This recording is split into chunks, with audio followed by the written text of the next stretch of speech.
Welcome everyone to the Duxbury Planning Board, Monday evening, September 8th, starting at 6:01 p.m. We do have a member dialing in on Zoom, so we will go ahead and read the meeting notice. Would like to do that.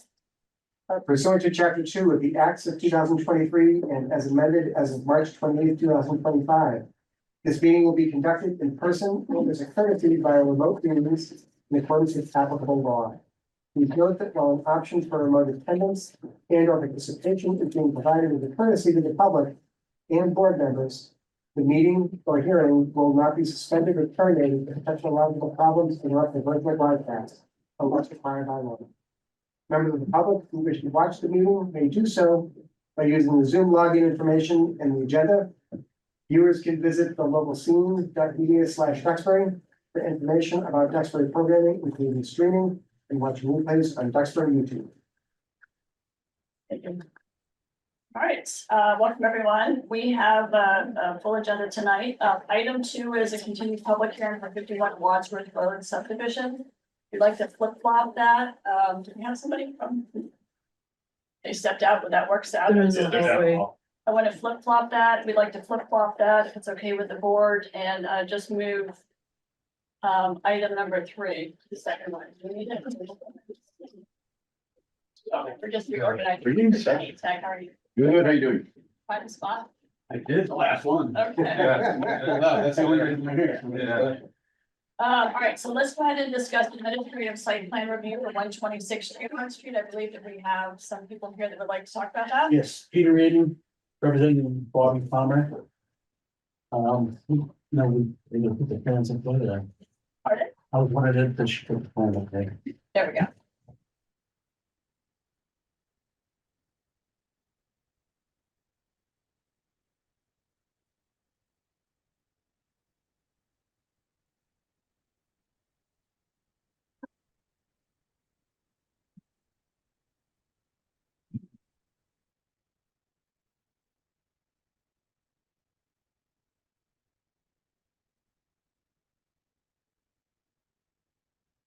There is a building on the property now that will be removed.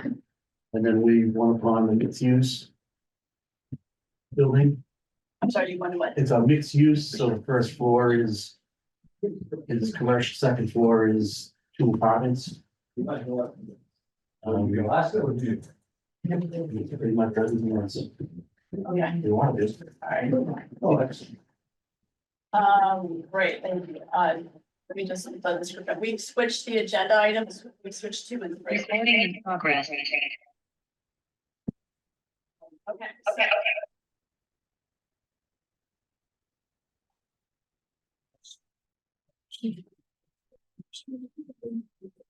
Try again. Good. Yeah, all right, great, thank you. All right, so we have an applicant before us who would like to remove one building, add another one. We have some questions in it. We have our consultant Pat Brennan, who'll be able to answer some questions for us. I know that I had some questions. I'm just with any questions from the board. Well, you want me to just jump right in or Sure, go ahead. just roll with it? The only thing I want to ask is, I see in the plan, you've indicated the presence of plantings and landscaping, and there's some discussion back and forth about the little point here or there. I was in the area yesterday and I noted that in that part of the world, that parcel is heavily treed and pretty much all the parcels around it are commercially developed. So I only want to bring it up as not as a critique, but as almost a warning that the visual impact of this development is potentially quite striking. And so I just wanted to put it out there to look at, to whether if there is any way to retain any of the existing trees. I understand it's a small parcel. You've got a lot of site work to do and it may just not be possible. But if you give some consideration to that, or at least maybe in terms of the plantings, we'll say go in if you can keep that green canopy effect, because that's what it's providing right now, is a fair amount of shade for all of the parcels around it. And it's in the corner is never going to have trees that's fully paved. One on the other side was redeveloped and all the trees were removed. So the natural cooling of the shade has been eliminated from 2 out of the 3 parcels on the corner. And with this work, that was the last that existing shade, so it will have negative impact. And I just wanted to raise that point of view. Any questions? So, I don't know, that's more of a comment. Yeah, question, Okay. okay, keep some trees. That's Sure, okay. So I did want to ask about the porous pavement, situation there. So as I understand it, the plan is to have a form of porous pavement there for the parking. And the way that I understand it is that when you have that porous pavement, that has to be, you have to have a 50-foot setback from where the porous pavement is, where the septic and the soil absorption system is. But here, it's basically gonna be adjacent to the septic system, so I wanted you to be able to talk about that. The alternative, of course, would be, you would have non-porous pavement. But then, of course, the amount of non-pervious or impervious cover would go from, the requirement is that you have a maximum of 15%, this would take it up to 50, what I understand. So that's the alternative, so I wanted to have you talk about the alternatives and how you came up with this and kind of what the plan is for that. Nobody cover that? Yeah, that's my site guy, so. All right, I'm Freeman Boynton. That requirement is something new to us. The last couple projects we did, we just couldn't have the porous pavement on top of the leaching facility. And, Patrick seemed to think as though we're required to keep it 50 feet away from the septic. And given the fact that it's a small lot, maintaining a 50-foot setback is not going to be possible. So our goal is to get back together with a homeowner and find out which portions of the parking lot he'd like to pave with regular asphalt, and the rest will all be gravel parking spaces in order to maintain the less than 50% coverage on the lot. So that's just a technicality we have to work through. I have a follow-up to that. I know that in town, because we have this preference, right, that we don't have too much impervious surface, we want to do this, but what I see end up happening is we have, asphalt, it's nice and flat and well maintained, and then we have gravel that over time, it gets compressed, it gets weedy. And then is it really becoming, is it really that impervious? So Pat, might be kind of a question for you on sort of some guidance to us as to how well does the impervious, and how well does pervious versus gravel work in this type of situation? Right, Pat Brennan, the board's peer review engineer.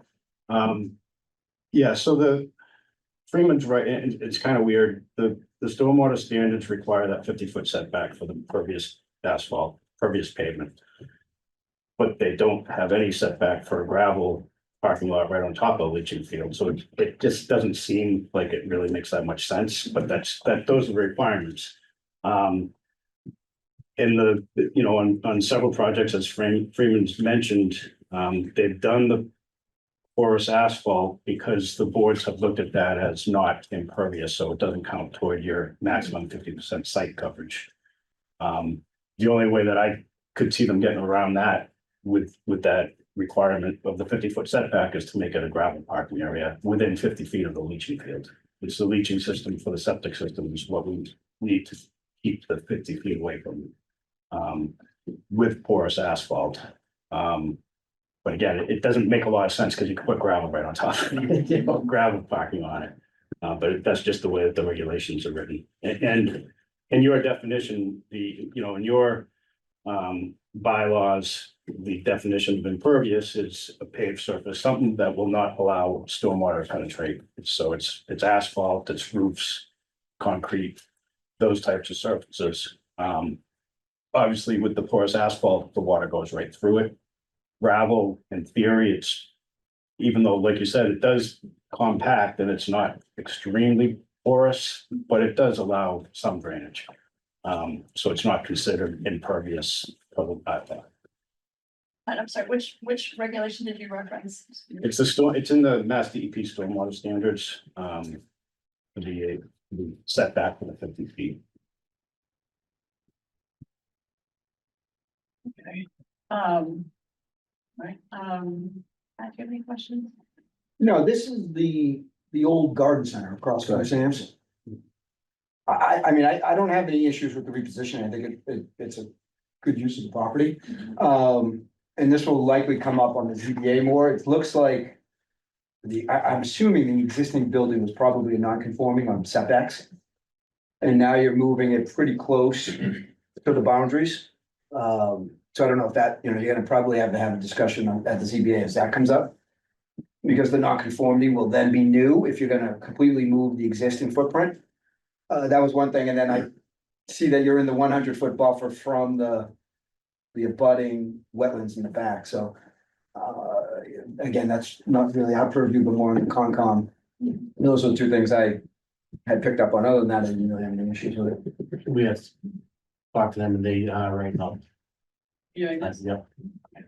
And there were some other things just with the site plan itself that, we have a checklist, there's a section, it's section, 615.4.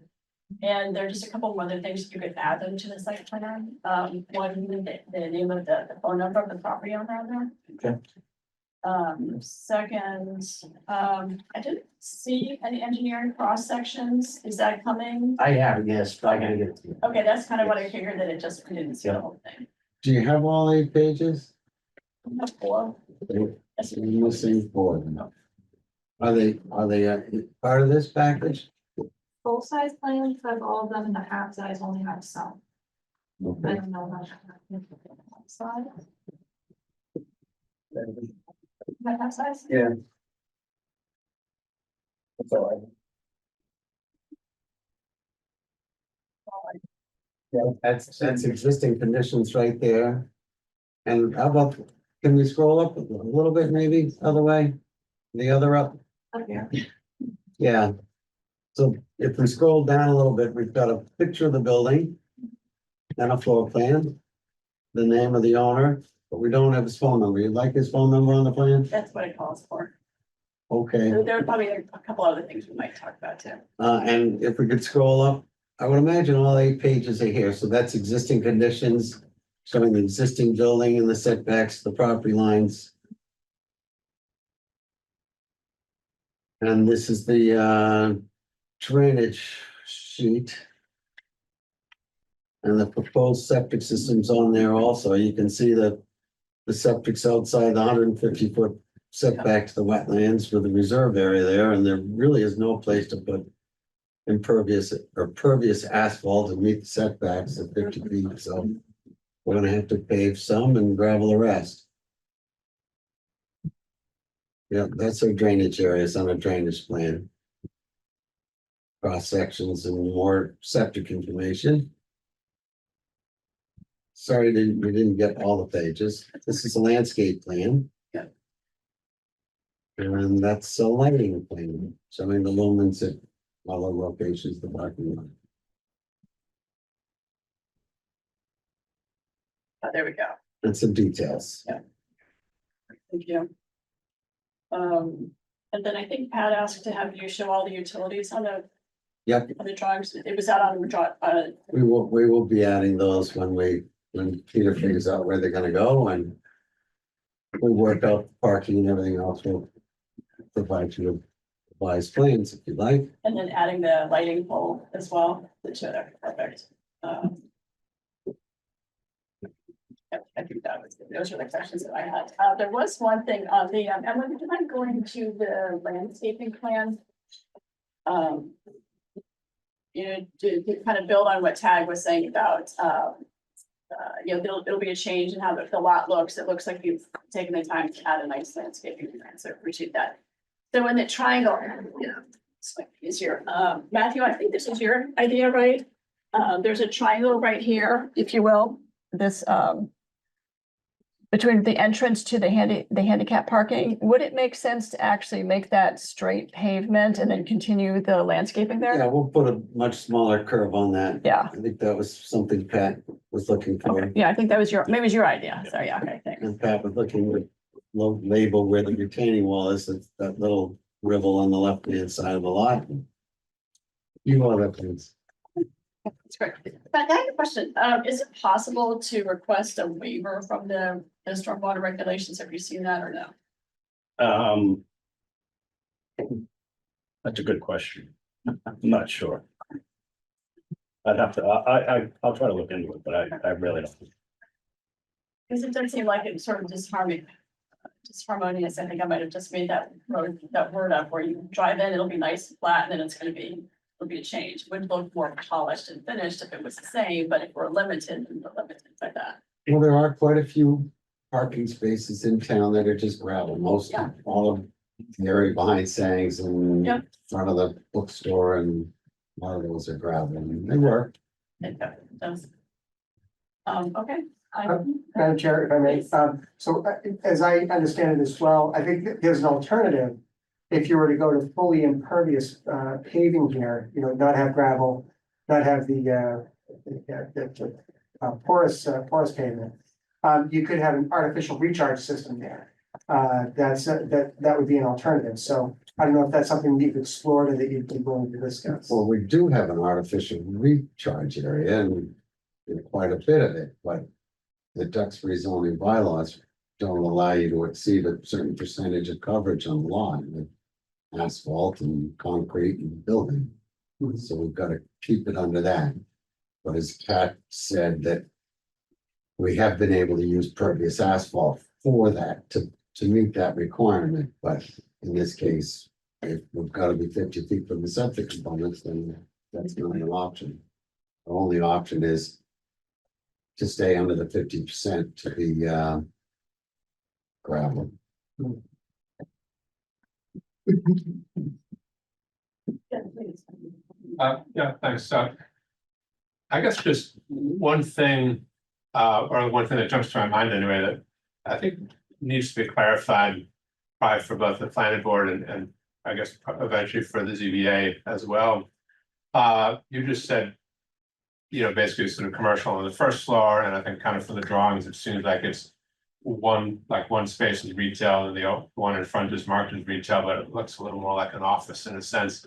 Maybe you can clarify what those two uses or one use on the first floor would be, or what the current The proposal. one towards the front that had the drawing on it was for a bridal store. That's what Okay. it's right, that's- So that's kind of the reason why there's the ladder and so forth.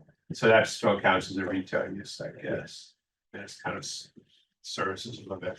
And then the space in the back, has that been decided yet? No, I think it might be his office, but he's not sure what he's going to do. Okay, so the bridal store would take the entire first floor then. Basically, until he decides if he's gonna split it up.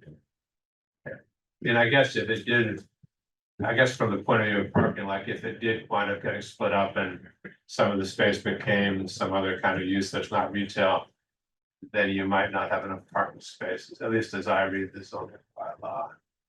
I mean, I don't know how much that really matters, but like if it was, obviously you've got a very tight site, so you're kind of, it is what it is.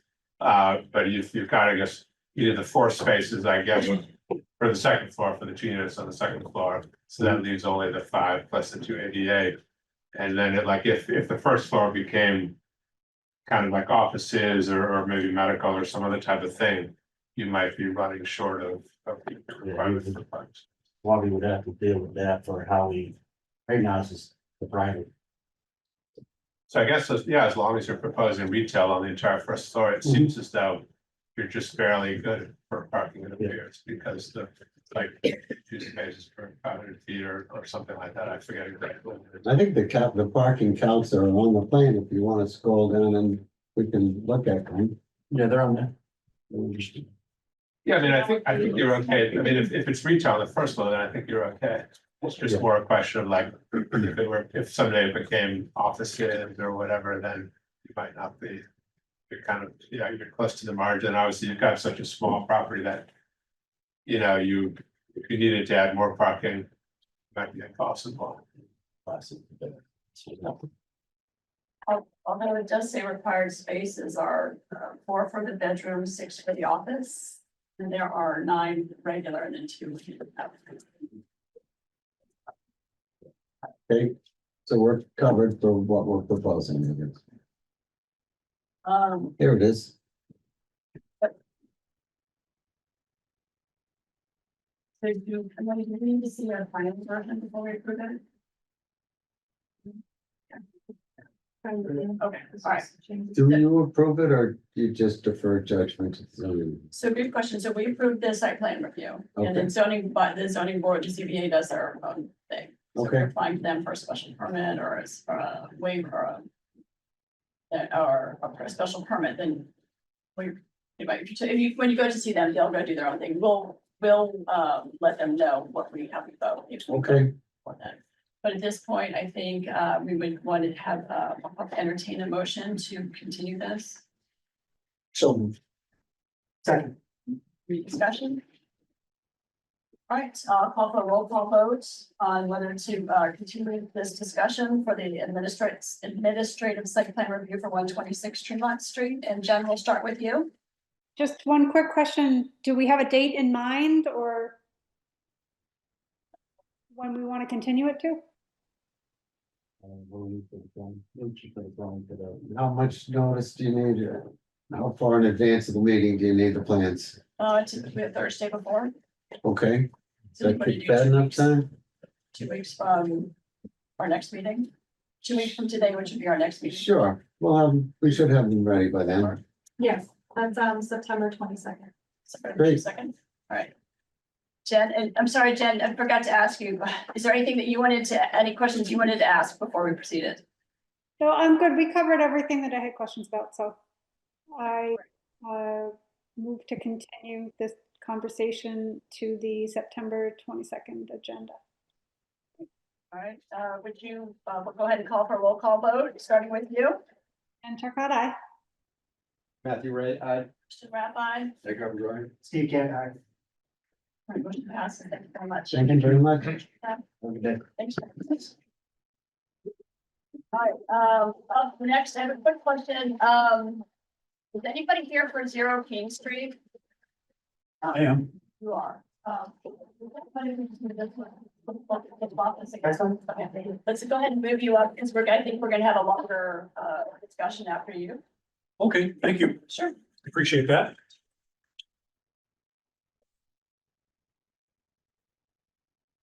This way. I was hoping all the people outside would hear for me. Good evening, my name is Jack O'Leary. I'm with Strong Tree Engineering. And I'm here on behalf of King Street Development LLC.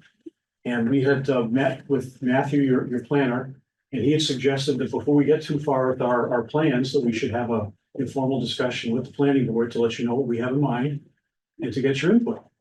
So I'll do that right now and have a short chat and see where it goes. Thank you for projecting the plan up on the screen. The property is off of Keene Street. You can see the Keene Street on the left side. The playground and the baseball fields are across the street. And that road, Red Hawk Lane, is part of the A.W. Perry subdivision that the planning board approved a couple of years ago and has recently been built. Our parcel is about 20 acres. It's highlighted in the light green, that rectangle. And we are going to access that by purchasing 2 of the lots from A.W. Perry, lots E and F that front on Red Hawk Lane. And then redividing those lots to create the right of way, leaving 2 lots that we believe are buildable under zoning, still fronting on Red Hawk Lane, and letting us extend a roadway into the property. We did do some preliminary grading and stormwater work, and you can kind of make out a little bit of it. At the point where we leave Red Hawk Lane, there's somewhat of a fill section there and then a cut section. But once we get into the property, we have that kind of double-ended dumbbell configuration with the cul-de-sac in each end.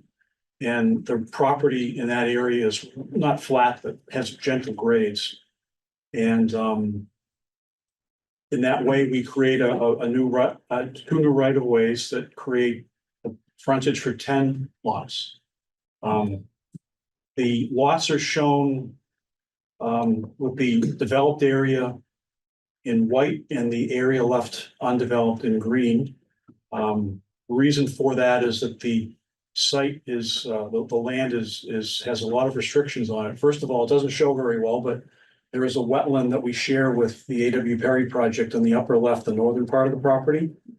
So there's a large area there where there's no development. There's a wetland to the southeast, to the right, that comes onto our property a little bit. And ultimately, if you go further to the east, there's Phillips Brook and then Route 3. The restrictions in the property are besides the obvious ones of zoning. We are within the Aquifer Protection District. The Aquifer Protection District line is not quite parallel to, but close to parallel to the northwest boundary of the property. So essentially, all the property is within the Aquifer Protection District. And that means under zoning, we have to provide, instead of a 1 acre lot, a 1.5 acre lot, 60,000 square feet. The other restriction that we share with the Red Hawk Lane subdivision is that the area has been mapped as habitat for the eastern box turtle. So as part of our preliminary work, we have been speaking with Natural Heritage and getting their input. And the plan currently shows one idea of how we address the box turtle habitat, which has been approved in other circumstances, which is to take these very large lots and restrict the developed area to the white areas you see, leaving the rest as undisturbed as possible and restoring areas that are graded. So that's the general idea. We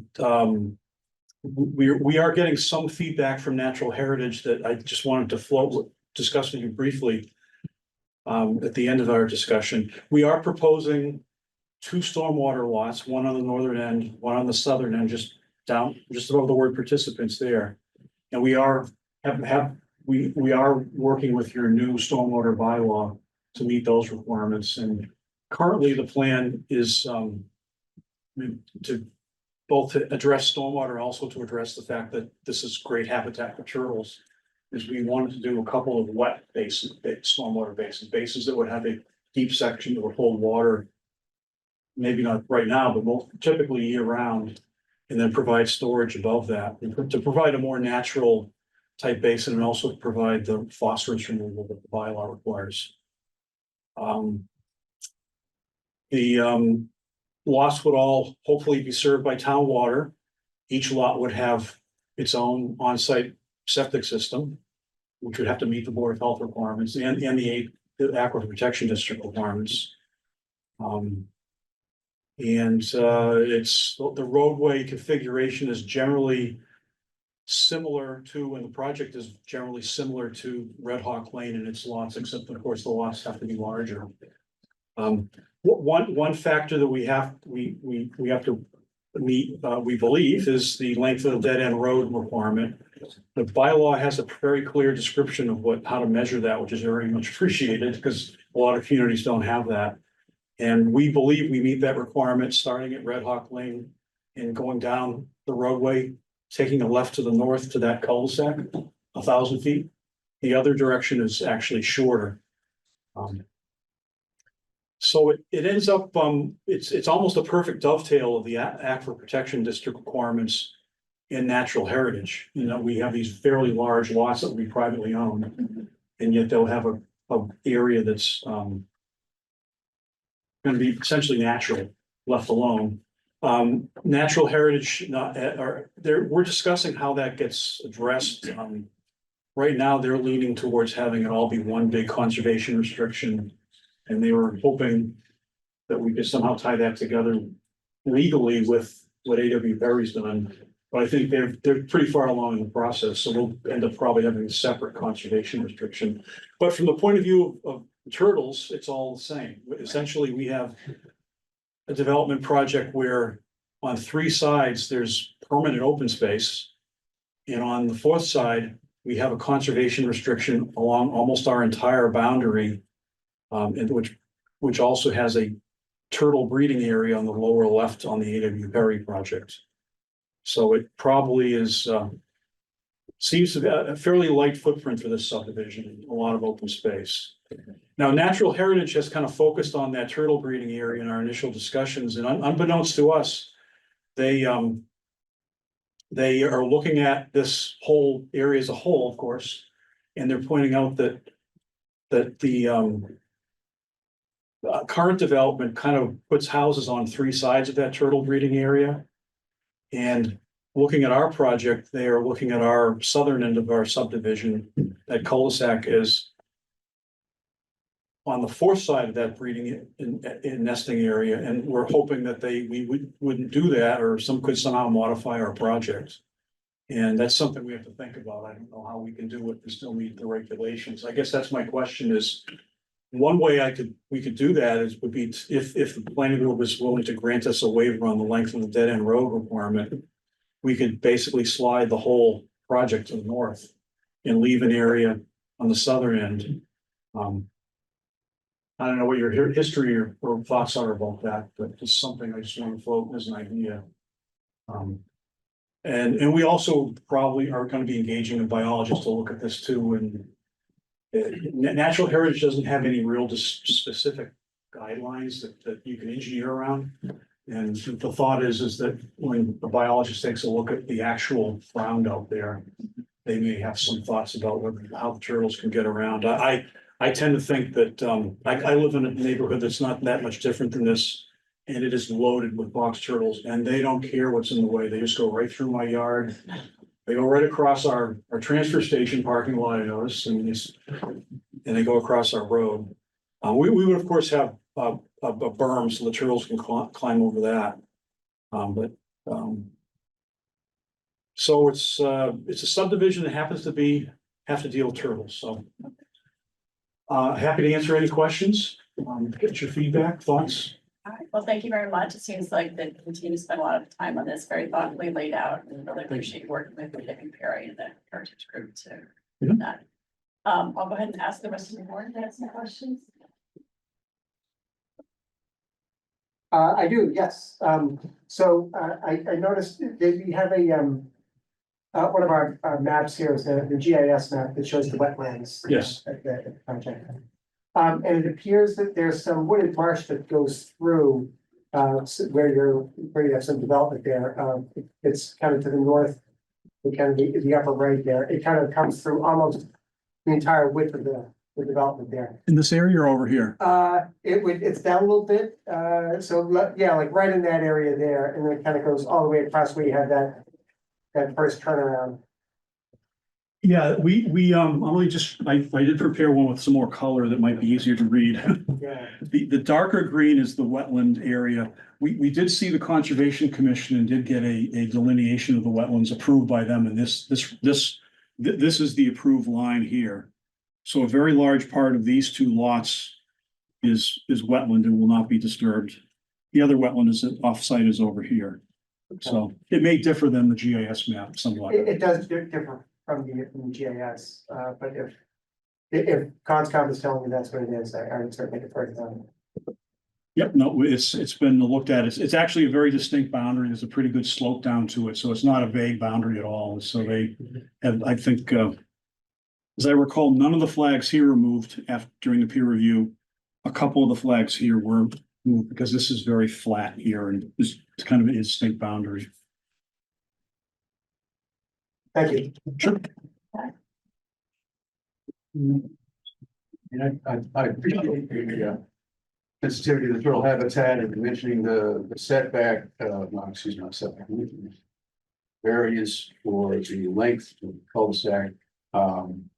So I guess the question would be, the generous offer and the authority is in each ESP.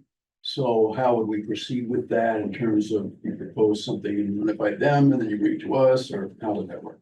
That's a good question. I think what I'd like to be able to do is lead this meeting with some sense from the planning board as to whether that waiver is even possible. I'm not sure if the board's ever granted it. In the projects I'm familiar with, the board did not in the past. And honestly, I'm not even sure if we can make all the changes they want to make it worth our while. So I suspect it's going to be an iterative process with That's what I asked. getting more feedback from natural heritage and the biologists about what really is going to work for this breeding area, nesting area, and see how it goes.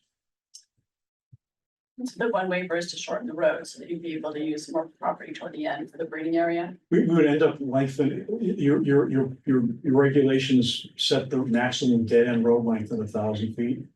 And we would, what Natural Heritage is suggesting is that to address their thoughts about the nesting area, we should bring all of this, essentially this whole design further north by 150 feet, which means we'd be looking for a waiver in that. But they weren't sure either. Biology is not a exact science, and they wanted to further look into this and see how important that was. And I would point out to them that there's still some areas that abut that nesting area that are on conservation land that provide access. And one of the reasons we brought the protected open space areas, you notice how they don't just occupy the backs of the lots, they go right up to the road, is to provide for natural conditions right to the edge of the road. So a turtle or deer or whatever is going to see a spot that's not a lawn. You might find that suitable. And I'm sorry to bring you into wildlife psychology, but it seems like that's what we're gonna have to get into here. This is a Work different this one out. situation, I think, than our typical ones. Anything else, Zach? Matt, anything from you?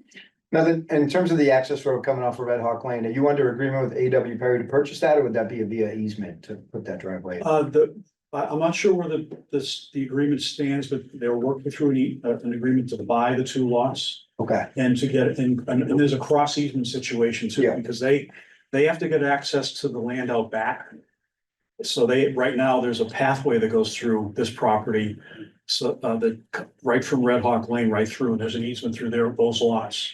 okay. And that would be maintained in some form through our subdivision. But presumably to get the driveway coming off of Red Hawk Lane, you're gonna need easements or purchase from the abutting two property owners there. We're buying the two lots. Or the back lots, right? But what about the front where those two existing houses are? Oh, those are proposed houses. I'm sorry. Oh, I'm sorry, okay, These two lots are not built on yet. In okay. fact, the planning board just released them, I think, a couple weeks ago. And we would be purchasing them outright in fee and then doing some Okay. form of a Form A plan to Yeah. create the right of way. Got it. Okay, I thought those had already been. I'm sorry, yeah, No, that's good. That's good clarification. And then I think, Matthew, you raised this. I don't know if you already raised it with them. Red Hawk Lane, is not a public way yet. So I don't know, we'd have to discuss that in terms of being able to gain access for, zoning purposes off of Red Hawk Lane. Yeah, this is not the most straightforward subdivision I've ever worked on. Right. Yeah. Yeah, there's some legal nuances on that. Usually you have your own frontage on an existing public way, and this is Right. not the case here. Right. It all seems to tie together really well, so one way or the other will make it work. Red Hawk Lane, I wasn't on the one that had approved. Is that subject to being town accepted at some point? I think that, as I recall, Emily, that was something that they did a really nice job, making sure it was wide enough, their sidewalks. I think it was done with the intention that it would be accepted. I think. I think for that one. I think regardless. Of whether it becomes a public way or becomes a private way. Either way, in order, or at least I would think, and this is kind of a new issue for me. I've seen a lot of subdivisions, but I haven't really seen this particular kind of problem, but. The subdivision can't be approved, or this concept for a subdivision, if once it becomes an application. It couldn't be approved, I think, until Red Hawk Lane is somehow regarded. Certified or whatever is somehow regarded as an acceptable way. And I think that I assume the design that they've proposed, and I know it's almost finished construction, is sufficient for that, I imagine, even if it remains private. But still, there has some kind of decision has to be made that kind of officially, I guess, or quasi officially, that it really is an acceptable way for a subdivision to be accessing off of. Does that sort of make sense to you? That's how I understand it too. It's there's a nuance in it's a little different in every community, but the state law. I'm trying to summarize it very briefly, is that you have to have frontage on a way to subdivide, Yeah. but it doesn't necessarily have to be accepted by the community as a public way, as long as it's built to the community standards for a way. And I'm reasonably sure that Red Hawk Lane has been, because I was there for all the planning board hearings. They, DPW reviewed it, and I assume they inspected it, so. But there may be some nuance that we have to work with you on to make that happen.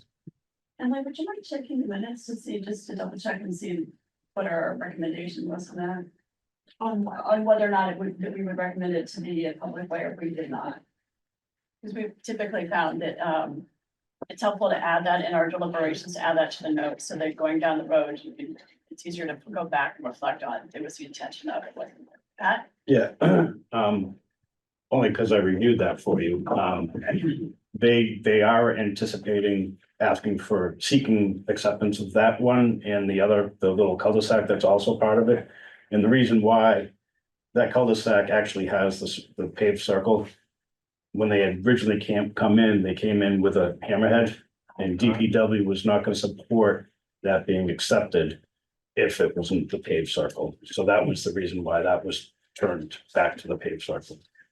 Thanks for that help helps. I think it'll be interesting to see what you find out from the Heritage Group, and that, we just have to figure out a timing then of Red Hawk Lane, I think. Right, that's kind of, yeah. One question I had was, when you look at this, one of the things that we did ask, A.W. Perry to do was to ensure that there were sidewalks. Because it's such a great spot, and it's, to be able to walk back there, especially with the fields. There are a lot, you've seen in there, which are all times during the day, and there's a lot of people, there are a lot of people who go there. And so to be able to provide sort of safe haven for them to be able to walk, whether they're living in the neighborhood or they're just taking a walk when their kids are at practice or something like that. And that would be a likely requirement that we would have anyway, that would add sidewalks to this.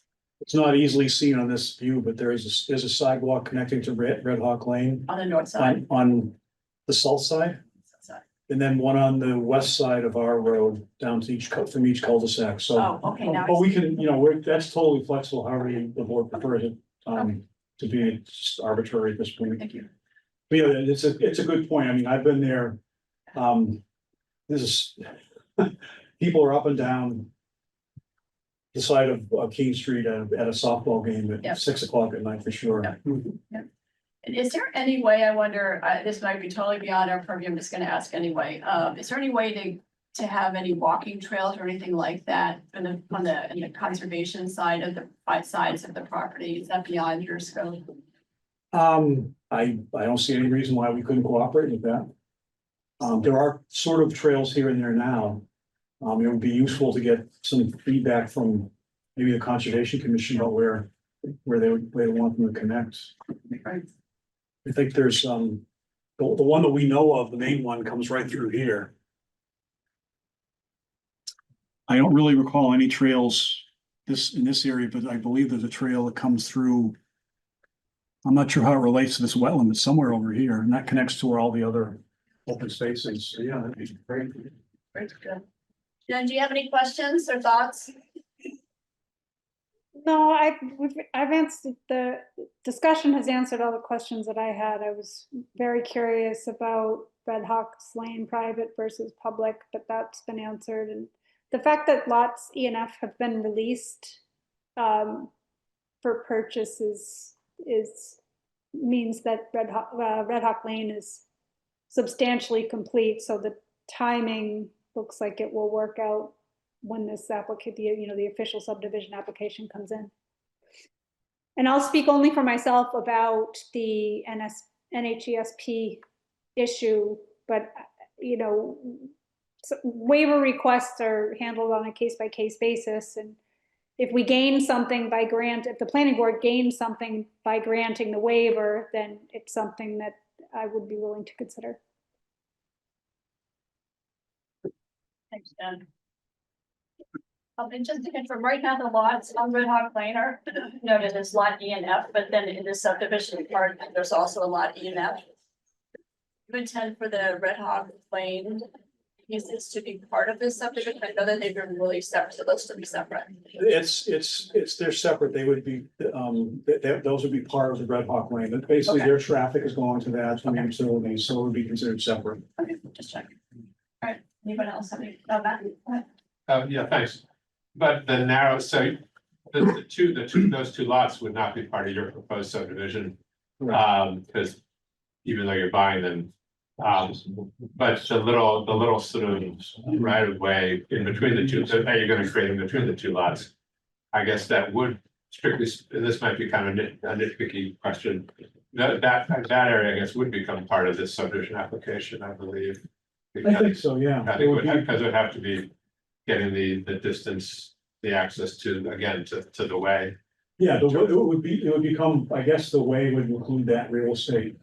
It used to be in the Red Hawk Lane subdivision. Yeah. Or something like that. It's, like I say, this is not a typical subdivision, so we have to deal with these things.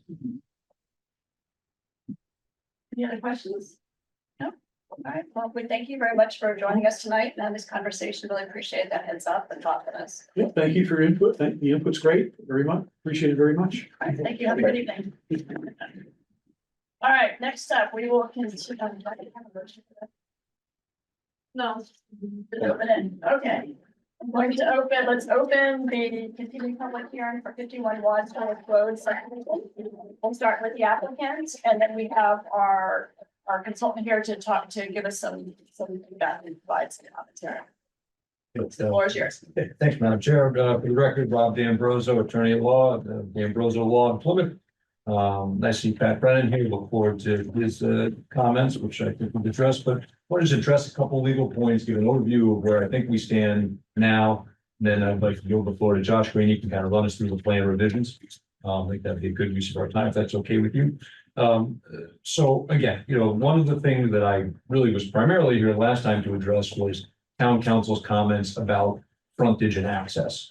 I gave you guys a memo on the 3rd, so last Wednesday, I think it was, that basically noted that I think we would more than address those concerns. Again, I thought they were a bit unfounded to begin with based on the layout, but just for the avoidance of any doubt on the plan, as you can see, the applicant proposes extending the driveways through the right of way across the lot line so that there's no confusion about whether or not there is quote unquote access as KP will interpret it. So I hope we put that one to bed.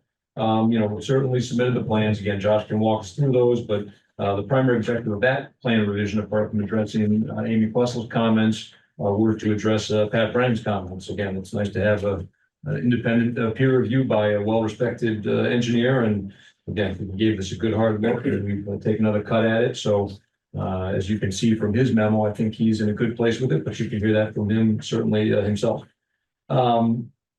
Relative to, number of comments last hearing about Concom, jurisdiction, setbacks, resource areas. Again, no filing has been made with the Conservation Commission, and we don't anticipate one being made because no work is going to be done within the 100-foot buffer. I think that's well illustrated on this plan. And again, just for your benefit, even though it's not a technical subdivision control or rules and regs item, for illustration purposes, we've shown the houses in the area of disturbance on this plan. So again, this shows that everything can be constructed and is intended to be constructed well outside that 100-foot buffer. So again, no impact to the resource area, no jurisdiction for Conservation Commission for this project, and that's you can get a visual rendering of that on this plan.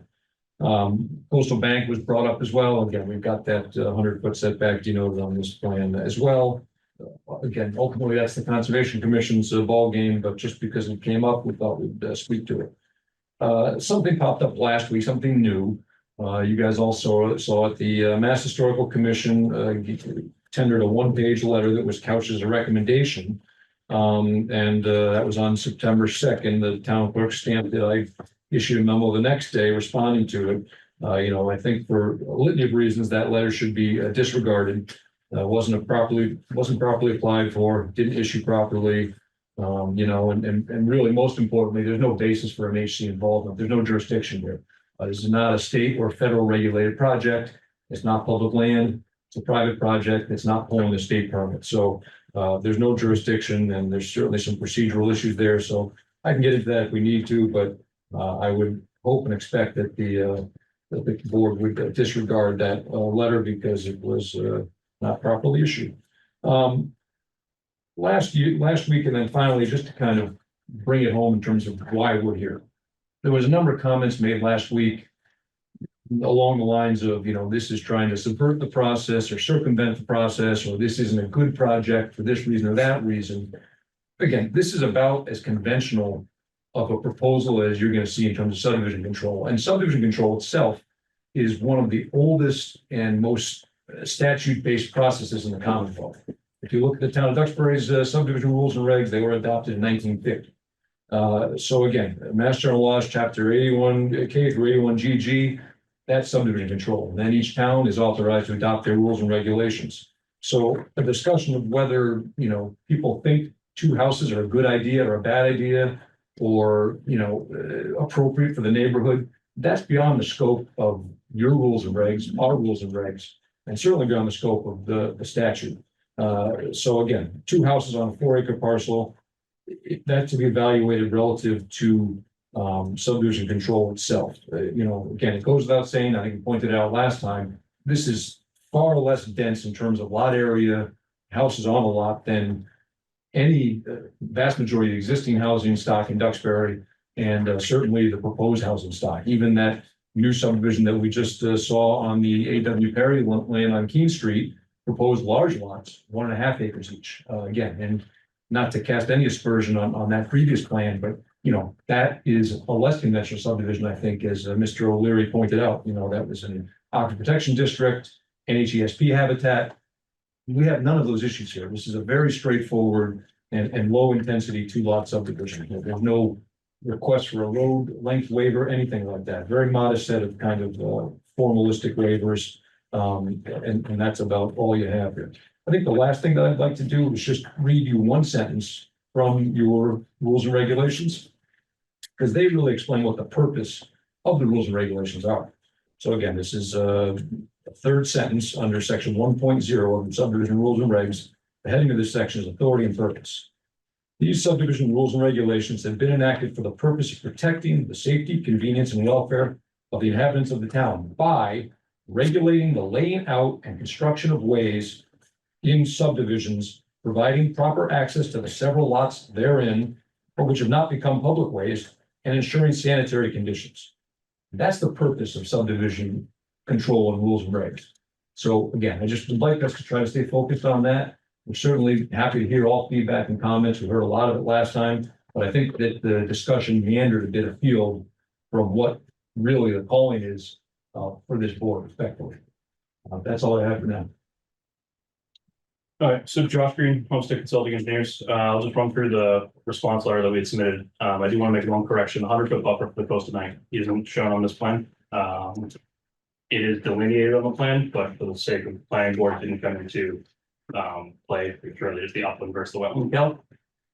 So just to kind of avoid the confusion of it, as well as delineating off property onto somebody else's property, we kind of left that out. So just wanted to clarify that. Again, going to the peer review letter, first comment, and Pat, feel free to jump in if I say anything that's wrong. First comment that we received had to do with berms. We clarified it in the plan, as well as added the waiver to the list. So it is a 12-inch Cape Cod berm along the edge of pavement. Next was having to do with the retaining wall that was located just outside the right of way, I believe on lot A. That has been moved inside the right of way and is now underneath the 4 feet in total height. Again, as recommended. Next engineering item on the list had to do with the extension of the driveways outside of the proposed right of way. We did show some preliminary grading around the houses just to show the overall feasibility of the board had kind of requested during the last hearing. Guardrail. Actually, if I could go back to my first one, Pat did have an outstanding comment about the detail on the last page, having to do with the Cape Cod berm. He wanted that tied into being monolithically poured, I believe, and applicant's totally fine with that. It's an easy request. It's actually standard procedure, so we're happy to make that change. Next one had to do with the guardrail that was shifted along basically the changed limit of pavement. Pat again recommends that it does wrap on that right side slightly further. We have no issue with that. We kind of just kept it along the main road and try to keep it away from the driveways, but I think it does make sense where that steep drop off is right by that corner there. kind of flattens out on the other side, but I think it makes sense to extend it as he recommends. Next will be the test pits. So kind of two sets of test pits went on since our last hearing. We did a test pit with Pat in the location of the proposed drainage system. Material was sandy, kind of confirmed our assumptions based on what we knew about the lot prior, as well as maps available to us. In addition to that, Board of Health was out with us on site, and we did additional perk tests to prove that the lots themselves will support a future septic system. In regards to some of the drainage items, there was minor updates to kind of the labeling of it, no real change to the design overall, same intent that was there during the previous plan. Isolated road being cleared up, some remnant invert elevations were provided, again, just minor administrative stuff for the design on that. Details were updated accordingly as well. Some additional inspection reports were added at Pat's recommendation at the inlets of the proposed subsurface system, along with the operation and maintenance plan being updated for those BMPs. Again, just the last comment again had to do with the perk tests for those that were done during soil testing. So that was the comments. Again, our understanding of the most recent letter were the two outstanding items having to do with Cape Cod berm detail, which is a minor change, as well as just the extension slightly of the guardrail. And then with the wall, I have a question. When it got lower, so you didn't need the building permit, did anything change above it? No, so we essentially just moved the grading on the other side slightly. So you're talking about in the right of way? On the other side of the retaining wall. So you lower the retaining wall, but what happened to what is behind it? It's just because we moved it further up the grade. So it was actually the steep grade. I'll just go up here. Yeah. It's here.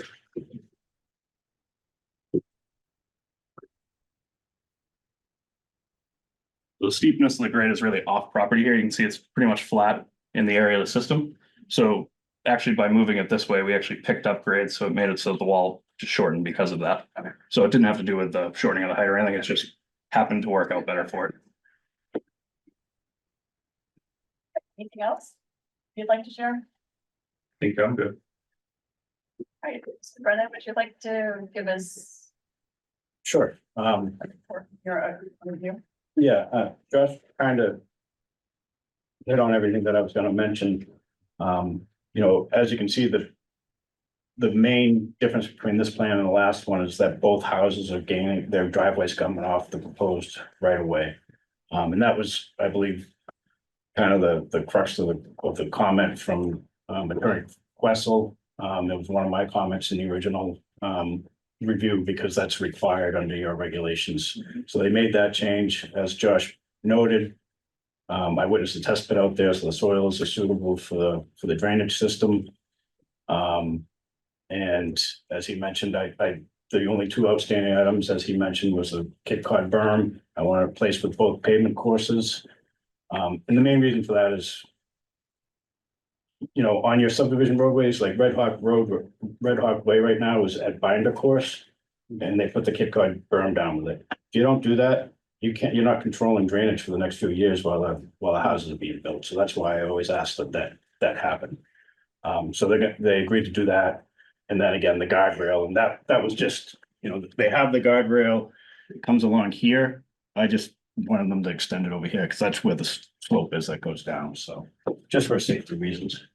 But other than that, they've addressed my comments. Other than, they've got several waivers. I think they have 11 waivers that they're looking for. So that, those are the only other things. Other than that, my comments have been addressed. Thank you. Would you, I'd like to go over the waivers. Do we have them on the plan? We have the plan, I believe it was submitted as a separate letter. A separate letter. You want to take my copy? Never mind, that's dated June, Josh, I think there was an updated 2 additional waivers. There was. Yeah. The most recent spelling, yeah, it was. Okay, So that's why it's. so I had the 2 and 11, so the two additional are reflected on that letter, but the original 9 are. I have a copy of the two. These are the other two, if you want. This is the other two, so you're still gonna need that. Oh, okay. Oh. We've got it, right, thank you. All right, anything else from Pat or the applicant? No, Okay. not unless there's questions. All right, so what we'll do now, just for everybody else in the room, is the board will ask some questions and we'll go back and forth and we'll open up to public comment after that. From the board, any questions, thoughts, this end? If I may, through the chair, rather than submitting the waiver list as a separate, it should also be on the plans that get recorded. Thank you, Jen. Jen, do you want to ask any questions? No, we've covered to this point everything that I had questions about. I just want to go through the waivers very carefully. You want to do that now? One by one? Okay. All right, so the first, so let's go ahead and go through that. All right, so the first one is water distribution system, number 8 inch, I'm sorry, no 8-inch water main is needed. Second.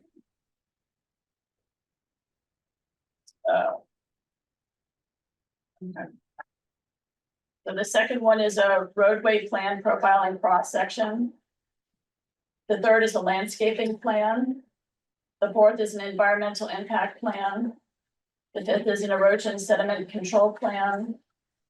The sixth is an as-built plan requirements. Seventh is roadway acceptance plan. 8 is performance bond. 9 is an as-built roadway acceptance plan. And then 10 is, gotta read this backwards. Proposing a 12-inch Cape Cod berm instead of 18. Proposed the cul-de-sac layout be 80 feet instead of 150 feet. So that's what you love. Last one I have concerns with. I don't know if anybody else on the board does, but I mean, that's almost less than half of what the normal requirement is. Can the layout, can you meet the 150?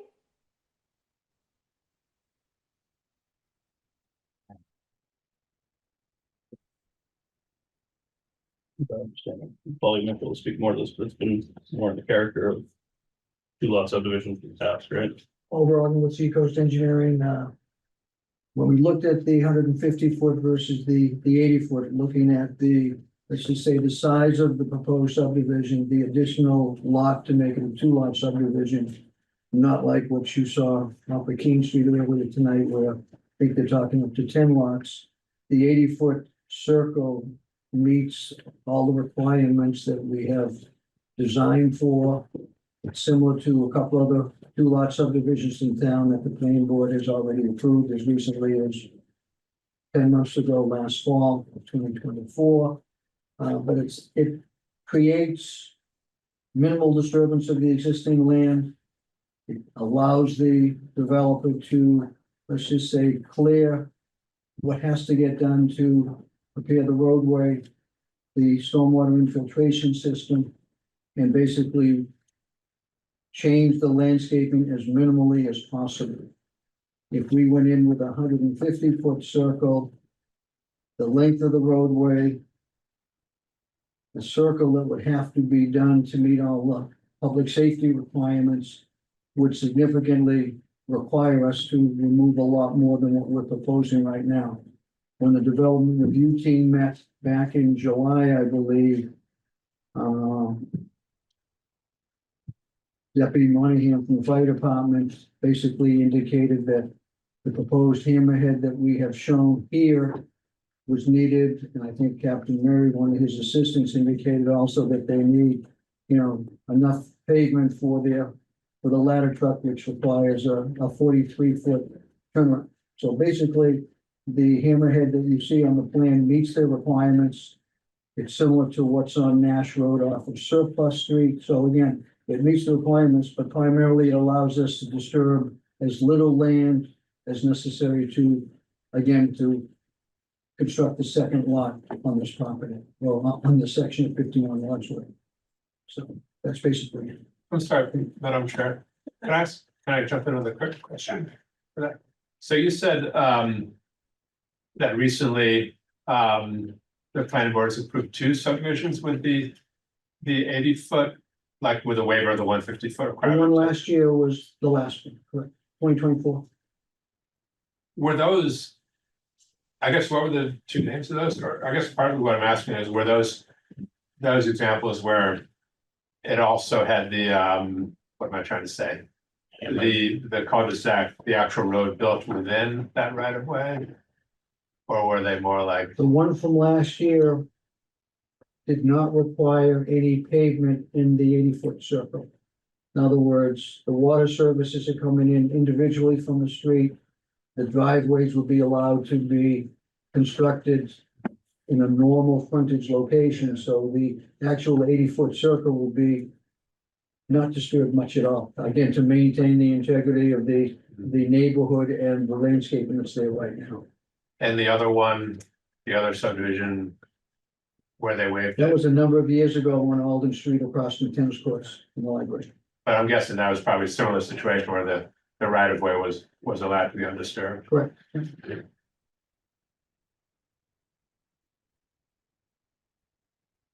Thank you for that explanation. It makes a lot of sense. It sounds to me like it can be done with a 150-foot radius, but it's, you know, with major invasive construction work that doesn't benefit the property anyway.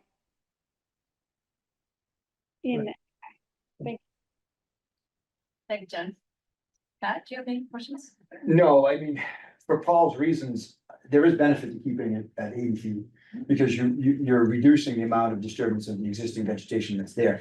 My one concern, not concern, but one thing I'd like, and Rob, I don't know if this besides, Paul just made mention, the 43 ladder truck, Pat, has the fire department confirmed that? I saw in the notes that they needed to compliance, but I didn't see that there was an actual confirm with the hammerhead that they'd have the space to turn that ladder truck. My recollection from the design review team meeting was that they didn't have an issue with the previous design, which Yeah. was smaller, they had a smaller Okay. turnaround than this. Okay.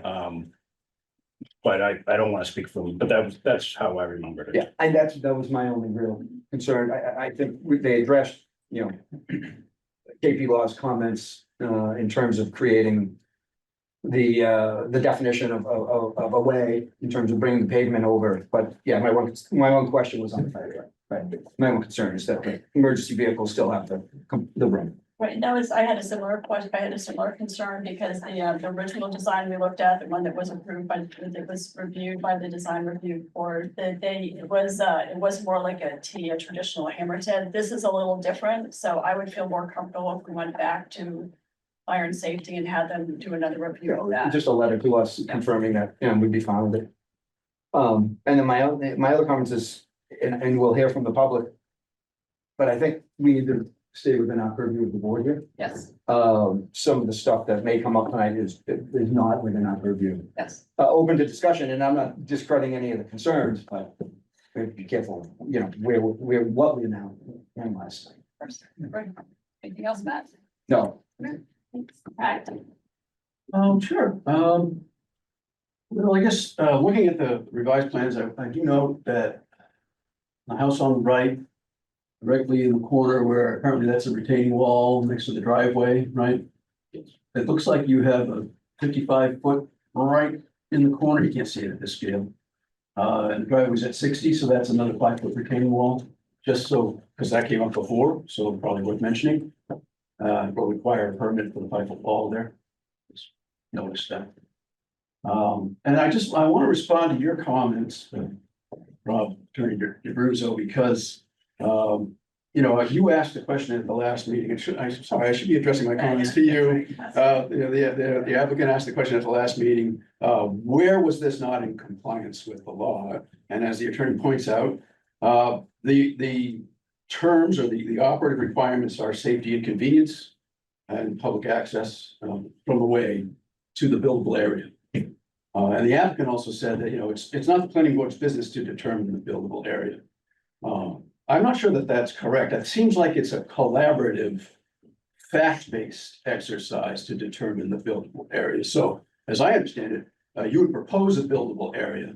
And then as we review the plan, if we approve the plan, we're endorsing that idea of a buildable area.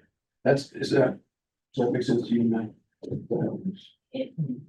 Yes, but think of our site plan review that we just did. There wasn't anything in there that said. No, I know, it It's a wasn't, good lot. it wasn't a material issue to that plan. He was addressing wetlands. But the issue of safety is relevant because of the very steep lot.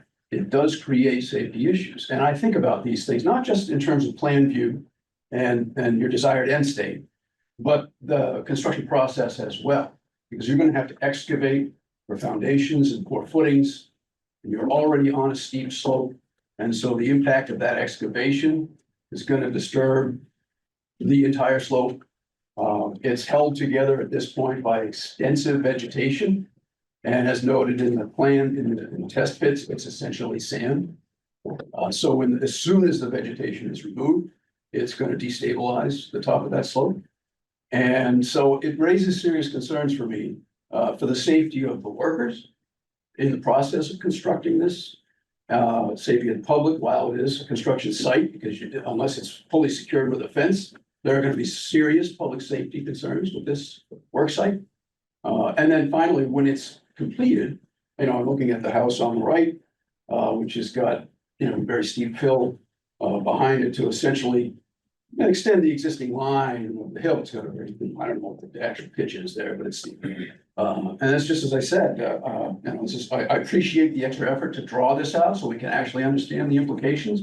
I also understand that what's the footprint there, like 40 by 30 feet or something. So that's not exactly what you're gonna build. I understand that. But it still raises these concerns for the person who's gonna be living in this house. It's that whole first step is a doozy problem, you've got a steep slope that leads to another steep slope. So, I bring this up just to be, transparent and make sure that we surface these issues. Because safety is the word, and the question of buildability, and safety are related.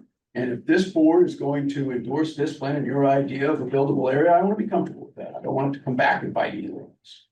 So, with all of that said, I think that I take Jen's comment earlier about, if the planning board is going to grant a waiver, in this case, reducing 150-foot circle to 80 feet, in order to enable the construction of 2 houses in this area, what is it that is not compensating, but how does that benefit the town? What is it that the developer is offering the town in order to maintain the equity of the public in this place? For a good outcome. That's really the objective, basically. Let's see, is that a question? Do you want me to? Yeah, it's just a conversation, get through the chair. Well, I think I appreciate, Tag, how you framed your synopsis of our last meeting and your concerns with safety and, where we're at and where we're going seem to be more in congruency now. So, as we talk about the 150 versus the 80-foot circle in the waiver, there's a direct relationship to that waiver and the improvement of the project.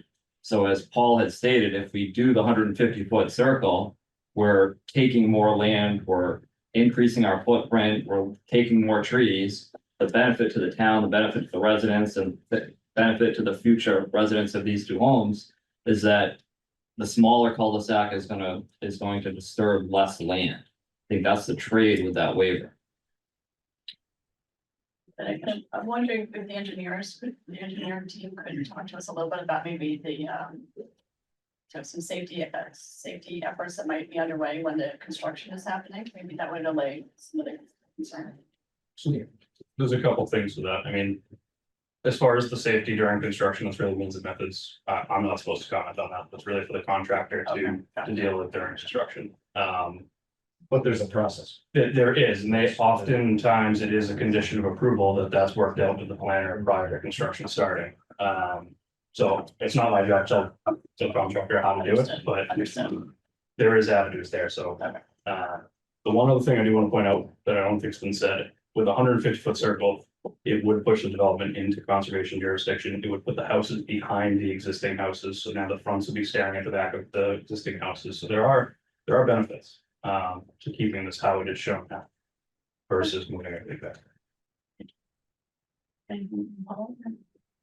Well, I mean, it's a framing discussion.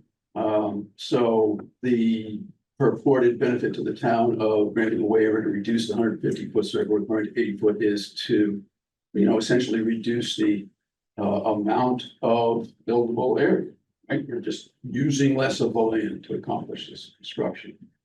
It also prevents the construction from having to take place further down grade. And I, having not seen a plan like this with 150-foot circle and placement and understanding of the scope of land disruption, I don't know that that plan would actually be viable or meet the requirements of safety and convenience. So I'm not sure that that's actually conveying a benefit to the town. I think it's only just making the project possible. So Madam Chair, may I weigh in on this, please? I think it's a bit, I don't want to use the word disingenuous because it's a pejorative, but you and others expressed a strong desire, I think, to keep these proposed houses toward the road. And you just said, well, if we did a larger cul-de-sac, you'd have to push them back. How do I know I wouldn't like that better? So you're kind of, it's kind of a strange posture for you to take compared to where you were and the board was last meeting, I think. It's not a matter of whether I like it, it's a question of whether it meets the safety and convenience requirements in the subdivision control law. I think this one. If I may. Yeah.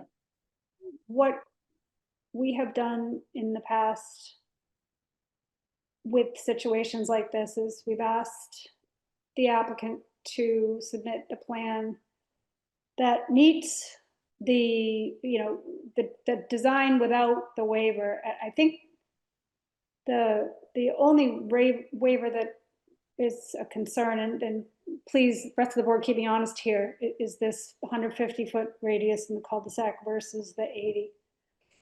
I fully understand the impacts to the site construction, but I think what the board is trying to say is we'd like to see what the 150-foot looks like and base our decision on granting the waiver on what we see without the waiver being requested. Does that make sense? It does. Thank you, Jen. Any thoughts on it? I think that would probably help us. If you think you might like the 150-foot right of way layout better, we could do it again. It seems to me like that's a long shot, but if that's the board's desire, I guess we could do it. Well, yeah. Anything else other than what you've already brought up? Well, my objective with bringing this up wasn't to create more work. I'm not frankly in favor of seeing that full rendering and design of the 150 because it sounds like wasted effort to me. It's not something you guys want to do. It's not something we want to see built. I think that was the point I was trying to make. So to have us go and then demand that, I'm sorry, that I need to go back on. But what I was hoping to achieve is to be able to codify this a little bit better in terms of this risk. It's a question of risk. Safety is the opposite of risk. So in terms of and it's really because of the exceptional nature of this law. This is an exceptional parcel. It's unlike anything I'm aware of anywhere else that's been built on with these steep slopes, maybe the extreme coast. So, and it's, and I'm going to reiterate or echo some of the comments made at the last hearing. It's an exceptional property. We have an exceptional builder. We have an exceptional engineer. And my sense is that there is exceptional risk as well. I mean, despite the tension over the question of archaeology, I've been involved in a lot of these, and it's generally the owner who does come forward and say, well, this has been recognized as a sensitive place, and because we know the town cares about these things, we'll acknowledge that and do something about it. It's entirely up to the owner. You can't force it to do that. I understand that. It's exceptional in many regards, and I think for those reasons, it requires an exceptional effort from the town to ensure that this is really the right thing to do. I'd like us to be able to establish that agreement. We do. We have our we will follow our rules. We'll follow the guidelines that we have. Yeah, but they don't address the question of steep slope. That's right. Well, I think That's because it's not. I think your rules and regs do talk about grades. I mean, maybe Pat Frank, and I don't want to direct the discussion, but I mean, I don't want you to hear it from our side only. I mean, there's certainly a robust discussion of grades and slopes within your rules and regs. But that's mainly, that mainly refers to the roadway, not the lots. And The then- roadway and driveways coming off the roadway, but not the lot. Because the lot grading, I mean, once you guys release the lots, you have no control over them. It's a building department issue at that point. So I think, Tag, you're astute enough to be thinking, the next step ahead, which would be through the building department. I think then that's one of the reasons why Josh didn't comment on it. The building code, OSHA, is going to address all of those site safety issues during construction and then, post-construction for occupancy. So if there was unsafe condition with a lot, that would be under the purview of the building commissioner to say, time out, this is unsafe. We move on. Okay. I just, Steve, you- one other question, Yeah, go ahead, if I may. please. So hearing conflicting feedback on the SHPO letter that was issued by the state, what is the process for resolving that? If it was issued in error or procedurally incorrect, does the state rescind it, or does the applicant rebut it? What is the process for that? Because I think before the planning board can vote, that would need to be resolved one way or another.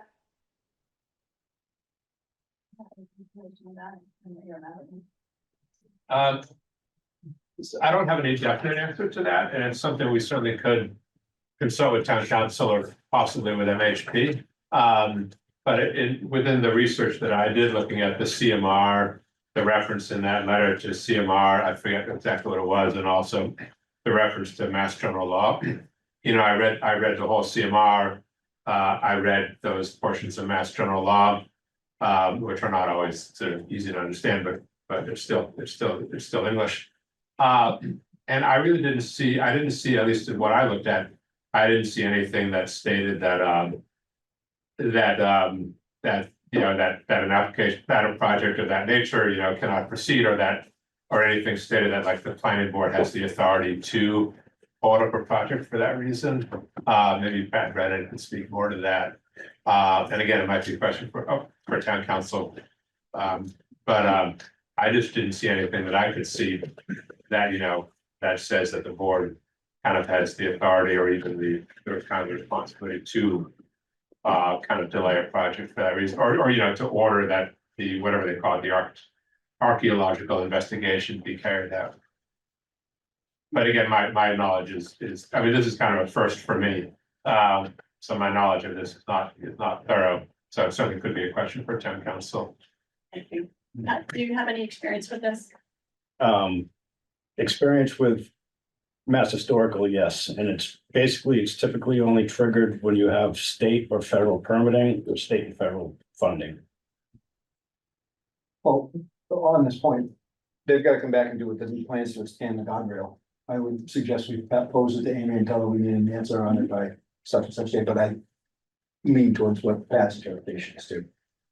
And if I may, just, we're happy to have KP Law weigh in on it, because I'm quite certain what Amy's response will be. But again, if you look at the letter itself, it's a recommendation. If you got a letter from NHESP, for instance, they don't phrase it as a recommendation. If it's something that's a requirement or restriction, it doesn't come as a recommendation. Just take that at face value. Just one more thing on the 150 foot. If we end up requiring, Josh, just a quick question. Are you able to, I can see on the house A on the right, you don't have any room to move that house. You're butting up against on the southern side on the wetlands. If you move the cul-de-sac a little to the left, does that give you more room When you go, without putting the houses further back? we're gonna lose most of our ability to put the buildings up front. So whether it moves to the left, I'm only gonna be able to get it to a point where those houses will be inside the 100-foot buffer. So it'll end up having to pump up to the front where the septics are. It's a far more infrastructure and disturbance within the 100-foot buffer that we were trying to avoid. Okay. And then one other follow-up question, and this will probably go to Rob. Who's gonna maintain the roadway? And what's the plan for maintenance of the roadway in the cul-de-sac? It's a great point. I think typically the planning board would require an HOA. Yeah. Require the formation of HOA, probably even require the submission of HOA documents. That would be a standard a planning board vote, you approve them, and that would establish an homeowners association. I was just interested in getting to the waivers. Talk more about it. I think the plan was we were gonna go through them one by one, yeah. We can do that. All right, so let's go back to the waivers. All right, so the first one, water distribution system. Waiving the requirement for an 8-inch water main. The idea being, I think, Paul, you said that the two houses would just come right off of So to Wadsworth. not allow the water superintendent on more than one occasion. And based on the existing main that's out there on Wadsworth Road right now, he would prefer to see two separate services. Two separate single taps versus an 8-inch main to service two homes. It makes very little sense from an infrastructure viewpoint to put in a big massive main for, again, two single-family homes that have sufficient frontage on Wadsworth Road right now to bring the services in directly. No, that makes sense. All right, number 2, roadway plan, profile and cross section, since no. It says, Paul, you suggested that no roadway is Again, this necessary. is if you will, a single driveway to service two homes, obviously one on the left, one on the right, and it's wide enough to allow all the fire department's apparatus to utilize it. And there's not much to it outside of, 30, 40 feet of pavement and then the shoot to the left, shoot to the right, each of the respective driveways. So in that respect, a normal roadway profile would really be a lot overkill at this point in time. Good with that. All right, next up, landscaping plan. Talk a little bit about that. Again, with our proposed minimal disturbance of everything and just a driveway coming in and not clear cutting anything. The shoulders of the driveway are gonna be minimal, so to come up with a landscaping plan, where we're gonna put shrubs or trees or whatever you wanna put there, every, 50, 60 feet to meet the normal subdivision control laws. Again, a 2-lot driveway is very minimally needed here at this point in time. Subject to, when it comes time for public input, I'd be interested to hear the folks. Here on the landscaping plan. Right.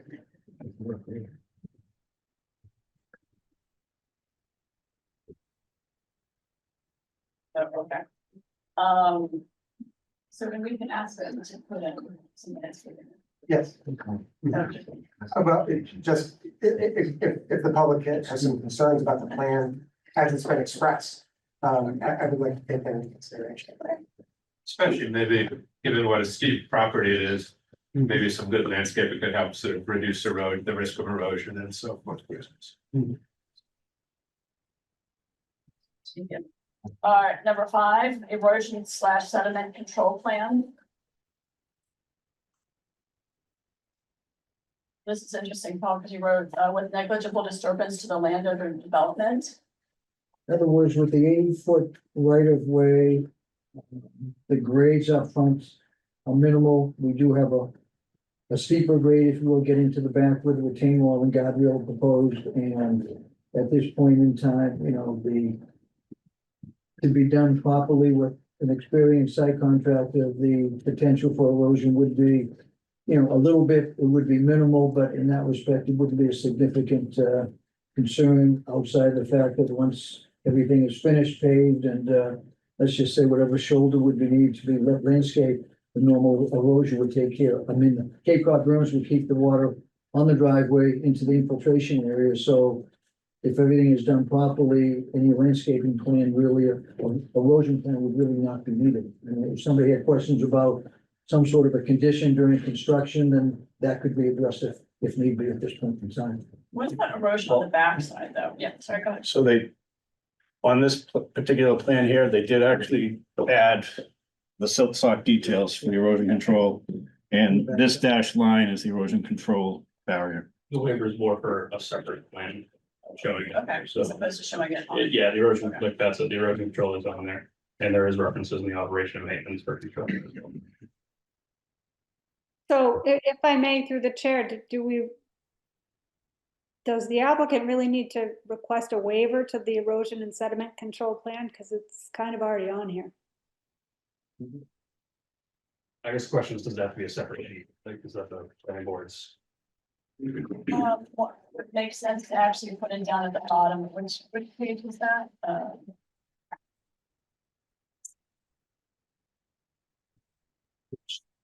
Bottom of C, is that C3? C3. In note there, on the upper left, sort of denoting the impact that is erosion plan. Okay. That's a good point. Thanks, Jen.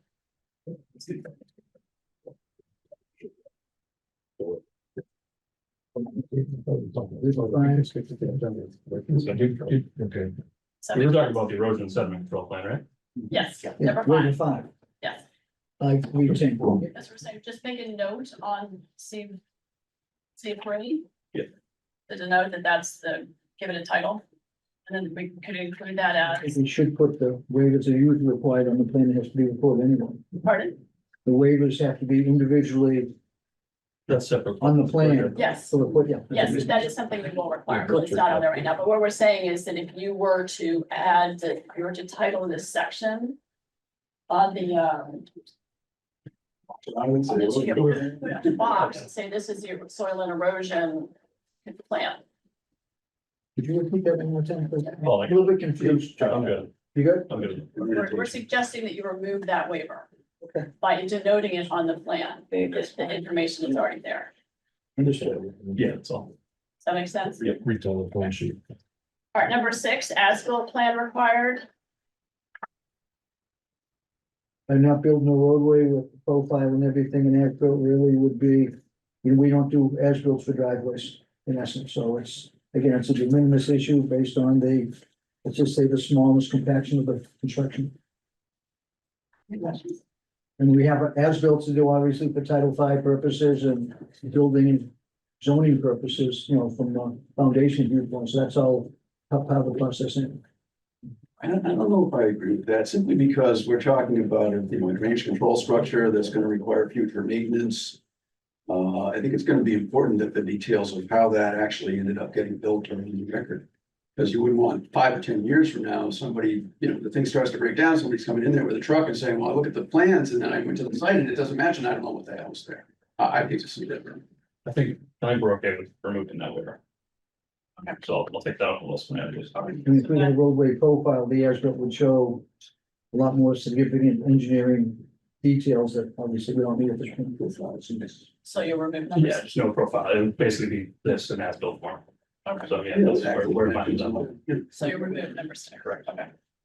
All right, number 7, roadway acceptance plan. I think we're in agreement, you're not going to request that this be a roadway. Private. Would expect that. Okay. 8, performance bond. You wrote that it's not applicable. It's that plan, if the driveway goes in, you put that in first, and then you get the release of the 2 lots, and everything else is done with the site plan for Board of Health and everybody else, so in that respect, the performance bond really wouldn't be needed, because we're, again, not building a roadway that would be open for construction for 2 or 3 winter seasons, Typically, we see a lot. and that's how it's planned right now. It's detrimental if the developer doesn't finish the work, whereas either of these lots will be able to get a building permit if this driveway isn't constructed. So they're almost held to it because they won't be able to get a building permit. There's no water main that's gonna be not this. Does the town, the reason for the bond is that the town has recourse if something isn't done properly. So why wouldn't we want it? Why would we grant this? Yeah, I guess I would agree with you. I don't quite see the logic of giving a waiver for this one or the next one. Unless I'm mistaken. We're okay with the road again. Okay. The 9, as-built and roadway acceptance plan. So we are doing as built, it wouldn't be for acceptance. And that right? Number 10, which is number 1 on the August 29th letter. That is proposed a 12-inch Cape Cod berm instead of an 18-inch. Pat, how are you with that?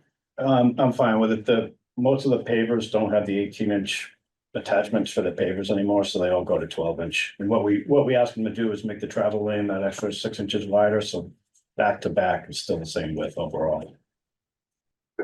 Do we lose anything, with the removal of those, or the omission of those 6 inches? No, because it's just the width of, the Cape Cod berm is just the angle at the end of the road and it's still 3 inches high, so it's still plow, plow can still ride up on it. It's really no difference. I mean, back in the 60s and 70s, they were making them 24 inches wide and they've been getting smaller since, but 12 is standard pretty much everywhere now. And then last one is, the cul-de-sac layout of 80 versus 150. So if it wouldn't be too difficult, we have comparison, so. Do we want the board, do we want the applicant to do that for us? My vote, no, because I don't think with 150 diameter. I think the project comes to a halt. And I do think there is some merit to the less disturbance given the grade of the property. There's arguments on both sides, but I would say no. Jen, you raised the issue, you raised the question earlier. Do you have any thoughts? Yeah, I can see from looking at the plan that, basically doubling the size of this radius will be, will cause major disruption. So I am fine with this as is, but, a lot of folks like to see it visually. So I just wanted to throw out that idea because we have done that in the past. I don't have an opinion about whether or not it should be. I just want to throw it out. I wanted to throw it out as an idea. Yeah, I think I'm with Matt on this one. Realistically, 150 foot radius is unrealistic here. And I think what we see here and the justification that we've gotten for it, in my mind, is sufficient. So I don't think I need to see that. Yeah, also said, it seems like basically all the way around. I do another. I was going through all the documentation for this and I had indication of another waiver that I didn't hear you mention having to do with shade trees, was it? Hold on, let me finish the weeks. Yeah, so let's just wrap this one up. So I think that I'm in agreement. I think Jen, really glad Jen brought it up because typically we don't see lots with this kind of grade, so that would make sense. But since there is the grades, you talked about it and the goal is to disturb less, then I'm okay. I'm okay with that. So you don't need to do that. So that's fine. Shade trees, go ahead. Well, I mean, Yes, just on the 150. Okay. The final Please. point, we got into that whole discussion because of Jen's early comment about the applicant is asking the planning board to relax the rules by granting a waiver. And so the question is, what is the benefit to the town? How does that, I'd like to surface that if you can. So the intention with the design is to mark an edge of clearing as close to the pavement as possible and keep the existing vegetation that's in place, which would be much more mature than clear cutting 10 feet, 15 feet off the pavement and then seeding and planting, with small caliber trees. If we can keep the existing vegetation and clean it up and make it, really aesthetically pleasing, that's a greater benefit to the residents there and then the people in the neighborhood for less clearing. Yeah, and I know we don't have a land clearing plan. So that's another one of those things that's just out there. And an unquantified risk, if you will. So maybe that would be the thing that would be the benefit of the town. You could show that benefit of not having removed. Right. That issue covered. I feel, I'm sorry to jump in, but yeah, maybe some kind of landscaping plan or like a land clearing plan might be helpful to kind of show, in fact, how much of the trees would be cleared, because obviously, to build those, I mean, it's good that by this design, I guess, you're not going as far as you would if it was 150 foot radius or diameter and so forth. But still, you're gonna have to clear quite a few trees to build those two houses where you're showing there and the driveways and stuff. So maybe some drawing that kind of showed the limit of where the trees would be allowed to remain. Maybe some other landscaping to help prevent erosion, possibly. I don't know. Just something for the board to think about, I guess. If I may, through the chair, a limit of work line would, I think, accomplish that if you added that to sheet C3. Can I just ask a question? Absolutely, we can add a limit of work. I guess the one question would be, I would ask that we keep the limit of work to the subdivision plan, because obviously the individual lots aren't fully flushed out right now. So I can't speak to the limit of work on that until those are designed. So the limit of work will currently cut through proposed grading and driveway, so we can add it. I just don't want that to look confusing. If that makes sense. So question from her. Yeah. All right, we have any other questions? We covered all the waivers, covered all the, oh, yes, I did have a question about the, when you look at the lots, the property there as it's located, if you look at the as it's located on Wadsworth, it's on a curve. You come, I believe you come up a hill and you come around the curve. So could you talk with us a little bit about sightlines and how this will impact that? You know, there are other houses on this street, there's nothing there now.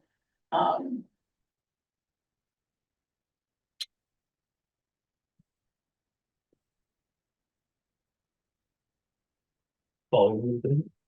You want me to say? So we're making some changes to the plans. So what I will do is add in the site distances as well onto the plan, just so it's quantified. However, looking at the plan, I think if you're standing on the property looking out towards Wadsworth, there's no question of meeting to the right. Basically, so if you're making a right hand turn or looking for traffic left, that one's got plenty of site distance. Looking to the left is really the one that's questionable, but as you can see here, you can actually see around part of the corner. It's the image on the right. Sure. So I forget if it's 240 feet per site distance, but Yeah, I believe it's 240 to the left and 280 to the right is what's required. based on that, the curve is more than that, so I'm confident that it will meet that requirement. But we'll absolutely add it to the plan, so the first quantified. Pat, do you have any other questions? Anything that you suggest we consider? Jen, anything else? Before I open it up, before we open it up? No? Pat? The only thing, and it's up to you at your discretion, I want to get to this question when we can actually. Oh, yeah, we should absolutely do that. Yeah, absolutely. Would it make sense to, we would like to do a site visit. We just have to decide, is it better to do it when we get the next plan before we get to the next, let me ask you this, how long would it take to put together the next set of plans? I'd say early next week we could have it in. And we to make sure, so this application was submitted in early June. So the deadline, I think, to wrap this up is end of October, so we would probably want to do a meeting, site plan, so go visit the site in the next week or so. So do you think you would be able to get update the plans by early next week? Yeah. All right, so we want to find a time on 2 weekends to get started. We do this at 5 o'clock.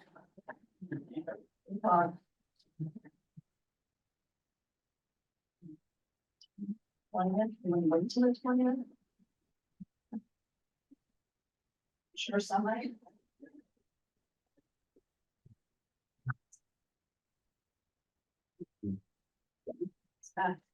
Which day were you looking at?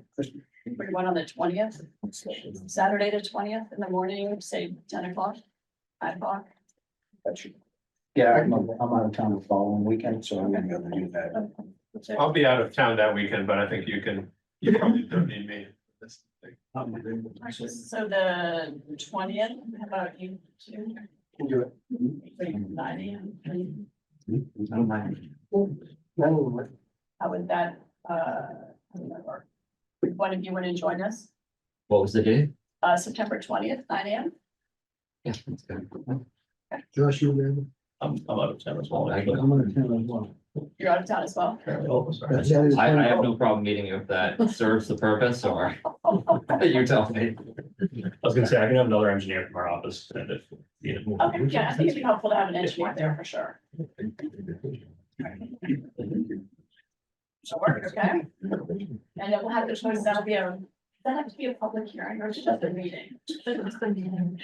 Yeah, I think you still want to post an agenda, right? But yeah, it's not regarded as part of the public hearings. Okay. And I guess usually, I mean, it gets kind of legally complicated, but I think generally the concept is that you can sort of get information about the site, obviously, just by looking and also by maybe asking questions. So, but you want to avoid, deliberating, which can be sort of a delicate line, but avoid discussing, obviously, whether you're going to approve it or kind of the things that get into more deliberations or analysis, but like just gaining information about the site and so forth. It's just information gathering.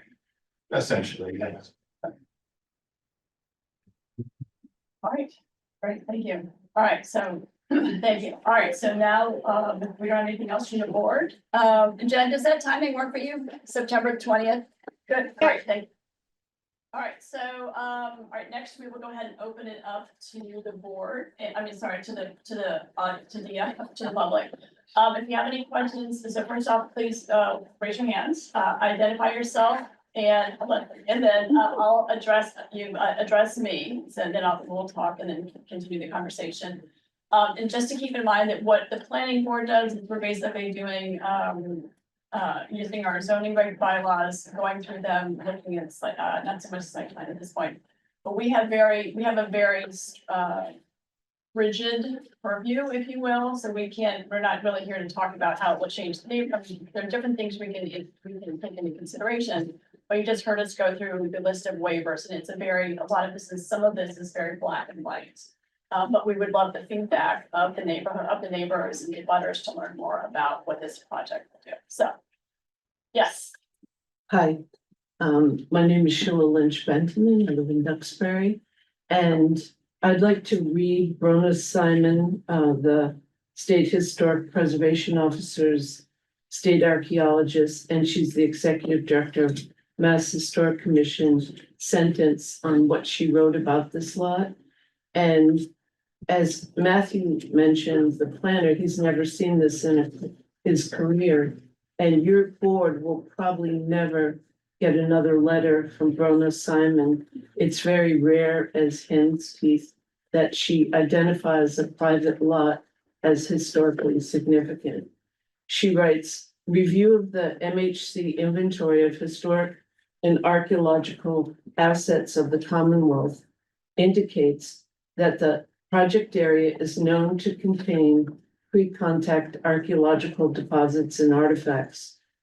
And this is a sentence she never writes. And so many people go to her trying to get this, but she's writing this. The Mass Historic Commission recommends that an intensive locational archaeological survey 950 CMR 70 be conducted in order to identify and potentially avoid impacting any archaeological sites that may be located within the proposed 2-lot subdivision.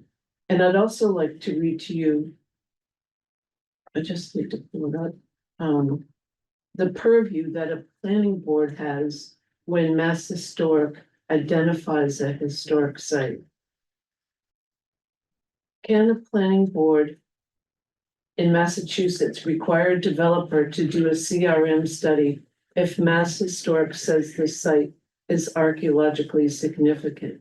Yes, a planning board in Massachusetts can require a developer to conduct a cultural resource management study if the Mass Historical Commission finds a site to be archaeologically significant. And Brona Simon, writing as the state preservation officer, writing to the planning board that this is a archaeologically significant site is extremely important. And under triggering a review, many Massachusetts towns, as part of their subdivision control law, under the subdivision control law, a planning board can impose conditions related to historic or archaeological resources as a condition of approval. When a planning board is informed of an archaeological significance by MHC, it can use the information to legally justify its requirement as an order of condition for a developer to perform a CRM study as a condition of approval. The study would likely follow MHC guidelines and provide a basis for requiring mitigation to protect significant resources. And I'm a member of Mass Archaeological and the local Massasoit chapter. And this lot, if you look on the site plan, it's a water-based lot on a hill facing what was formerly Pawtuxet Bay. And the site further up and further down, there have been on the old Howland Peach Orchard, Bridgewater State University did a survey and they found 10,000-year-old artifacts, 9,000-year-old artifacts, 854 up to contact. And right before the Pilgrims came, there was a plague that wiped out the local tribe. But Bay Road up to Bay Farm is designated by Mass Historic as extremely important. But for Brona Simon to write that letter, it means she has to have knowledge that it's significant already and that someone has submitted it's called a card to Mass Historic. And Bridgewater State did an analysis of this area. And I have artifacts from Bay Road. Builders have artifacts from Bay Road. Robbins Museum has artifacts from the Bay Road. And she's recognizing that this site next to a freshwater gully overlooking the bay for 10,000 years probably has artifacts in it. Now, a CRM study can be done as a highway development, and highway department has to hire a big CRM study group. It's hundreds of thousands of dollars. It sometimes takes a year. For a private lot, there are archaeologists who are certified with MHC who do one-person CRMs on small lots. And what they do is test dig squares in the lot over where the level of disturbance will be, not where the stream is or where it's not going to be. And then they do a test pit. They write a report and they report back to the Mass Historic Office. This site, we found zero, we found something, we found nothing. And then Mass Historic then deems whether it's the need for a full study. And I was part of a Kingston project that this went through. It's a long story, but you'll probably never get a letter like this from Brona Simon.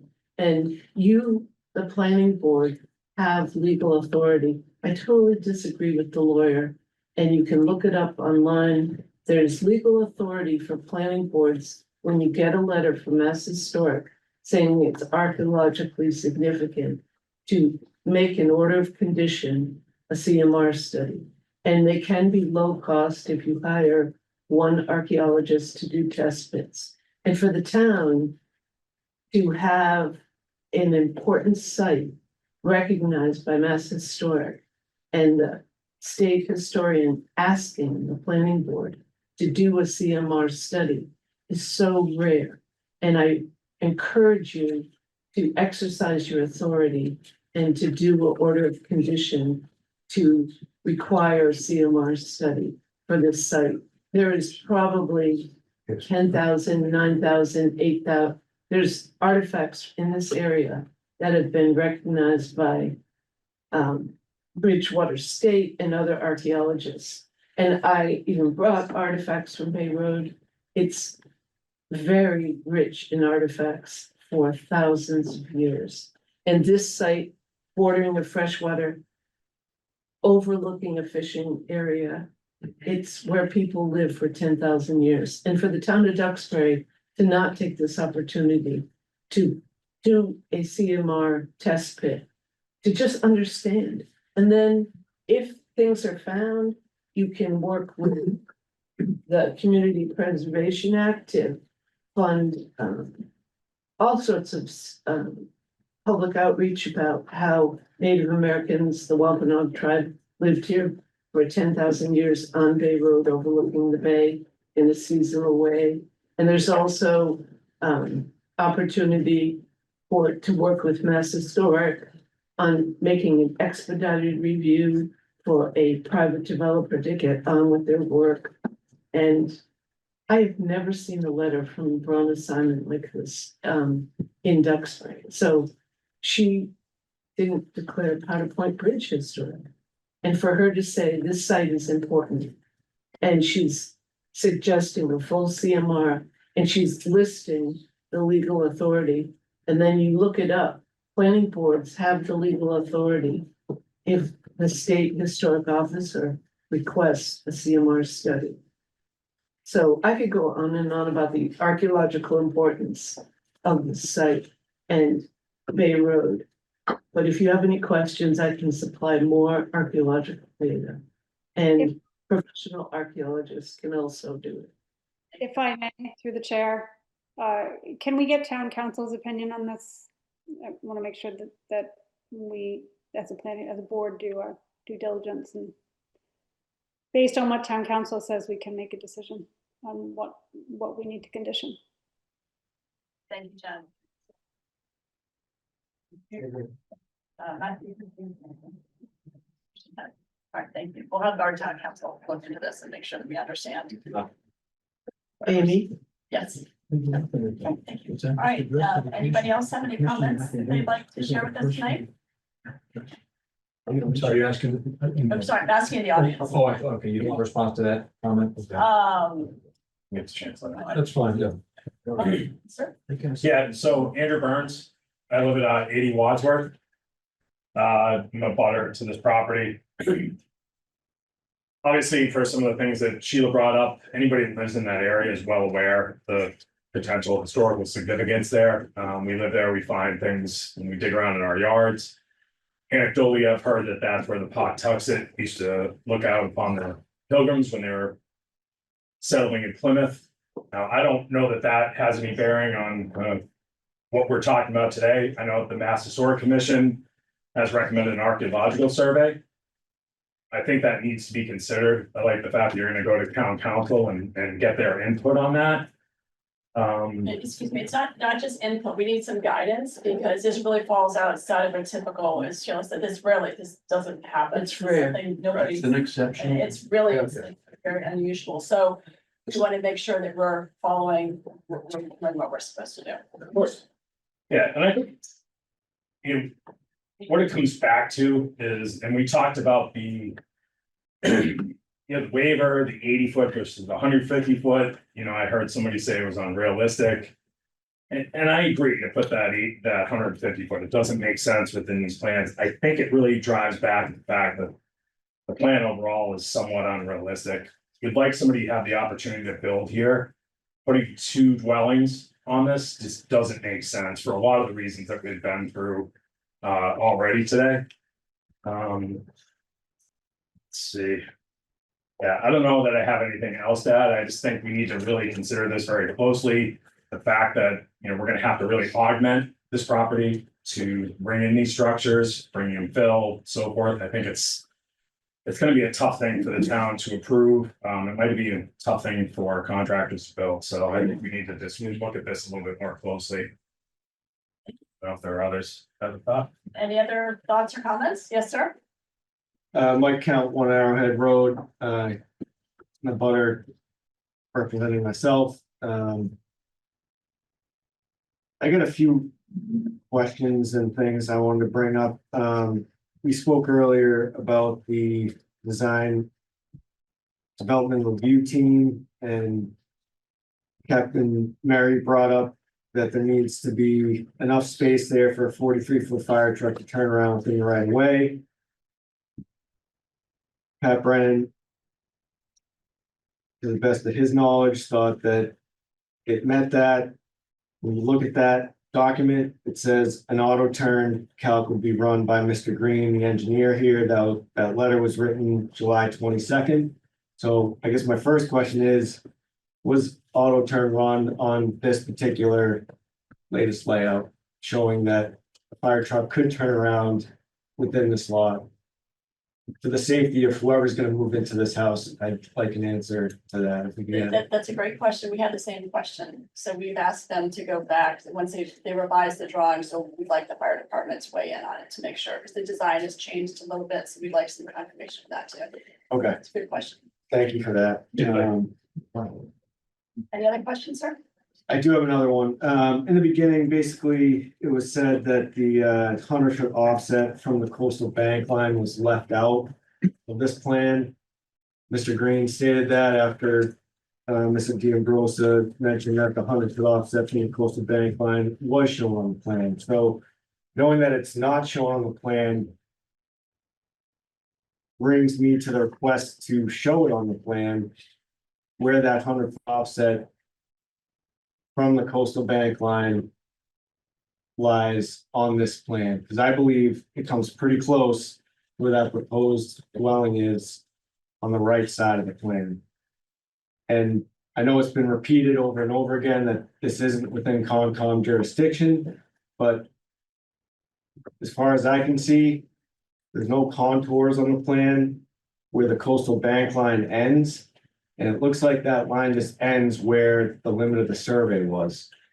So in this case, that survey should be extended further landward to see exactly where that coastal bank line ends.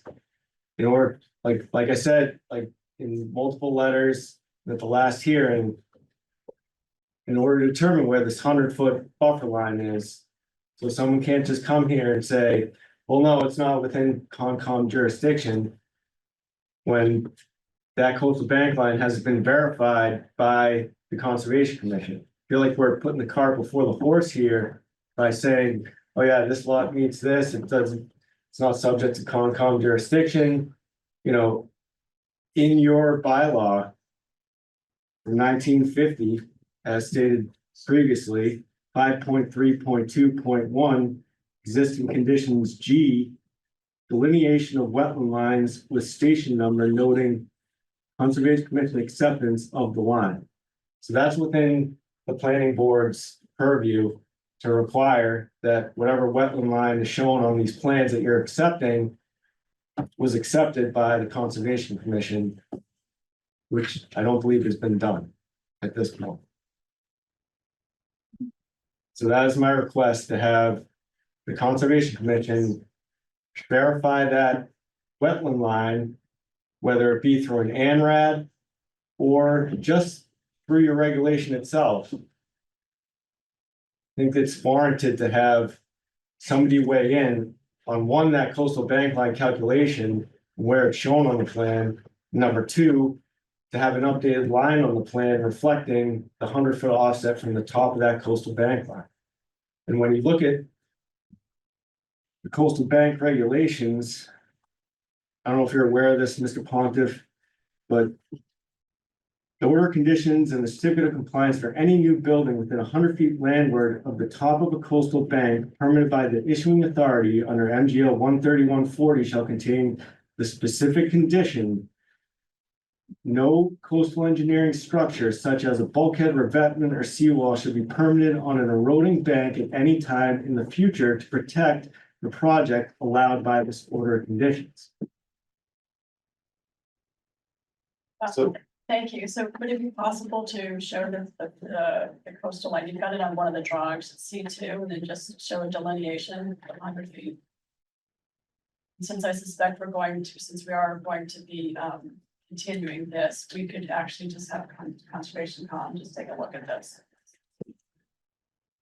Or maybe it's, oh, sorry. Yeah, go ahead. Sorry. And maybe something for Pat Brennan, I don't want to speak for you, but to weigh in on perhaps. So I mean, it's definitely beyond my knowledge of engineering. But the other thing I was gonna say is typically we don't have Concom weigh in on this, correct? I was kind of gonna say that to you. I'm not sure if we have the authority to kind of ask Ask on them them. to do that, yeah. Okay.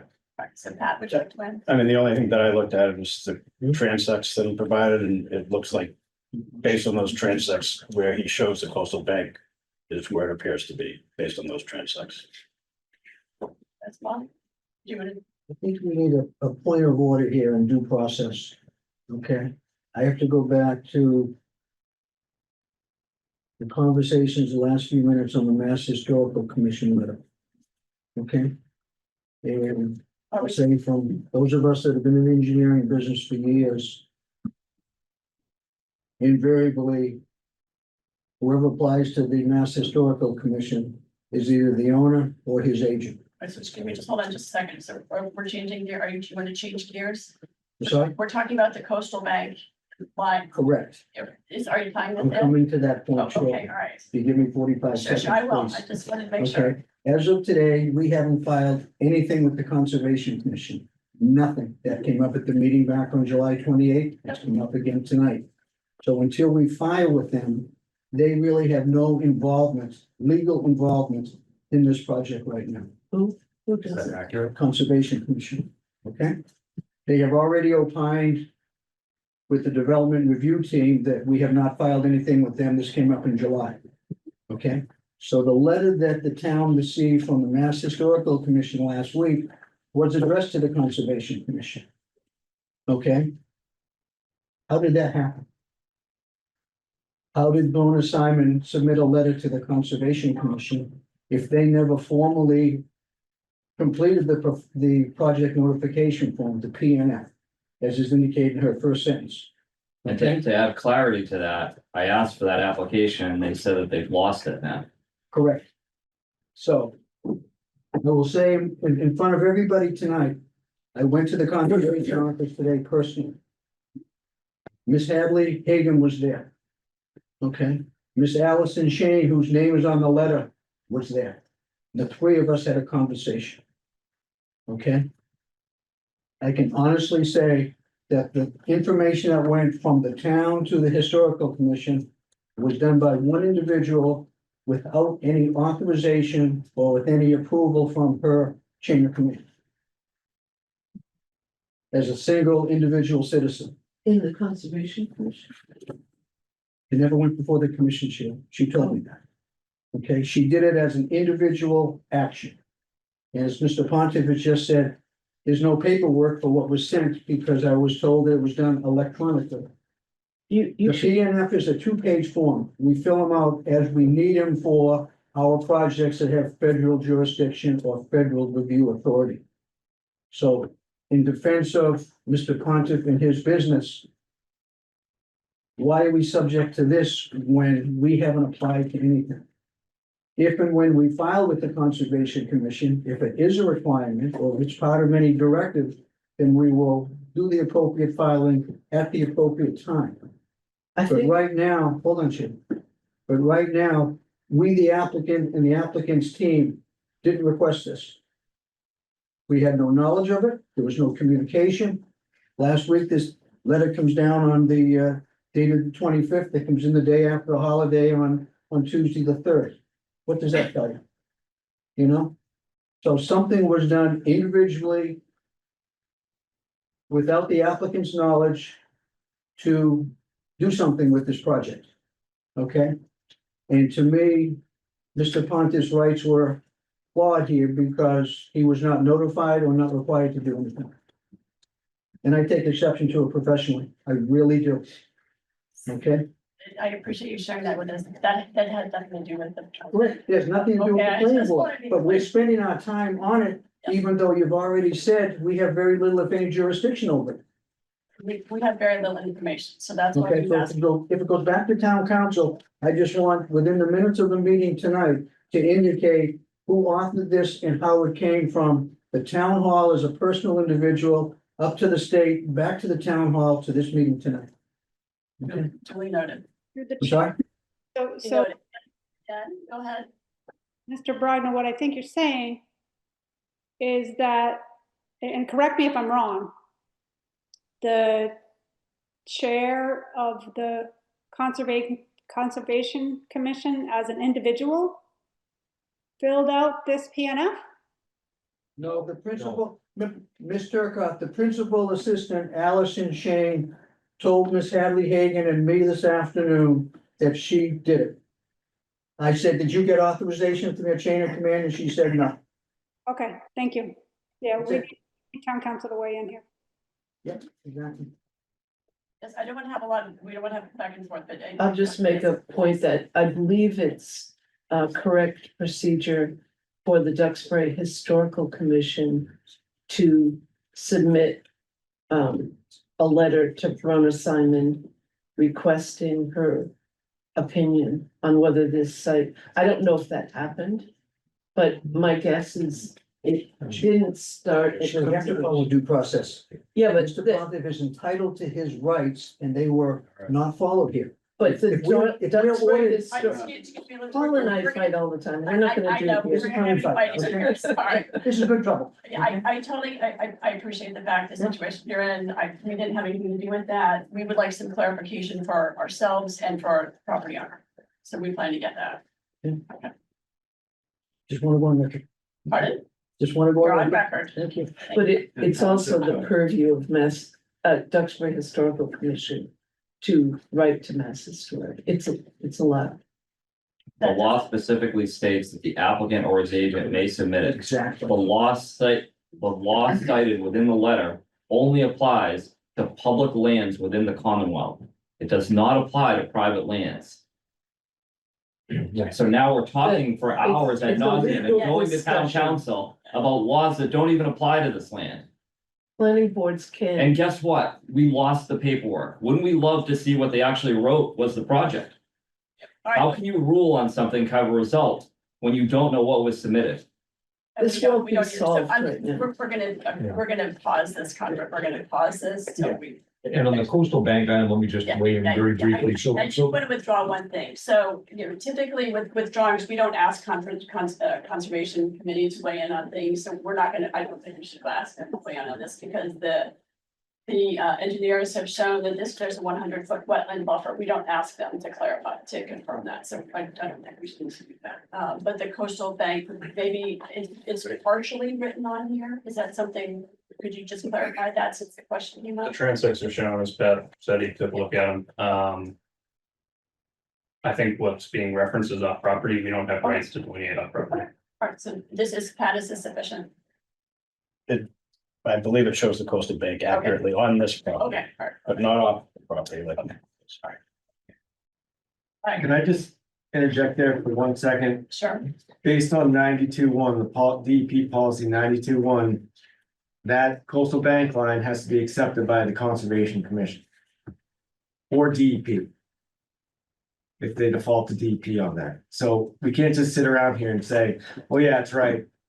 Don't worry about it. I mean, We there have a are, consulting engineer agreeing with it.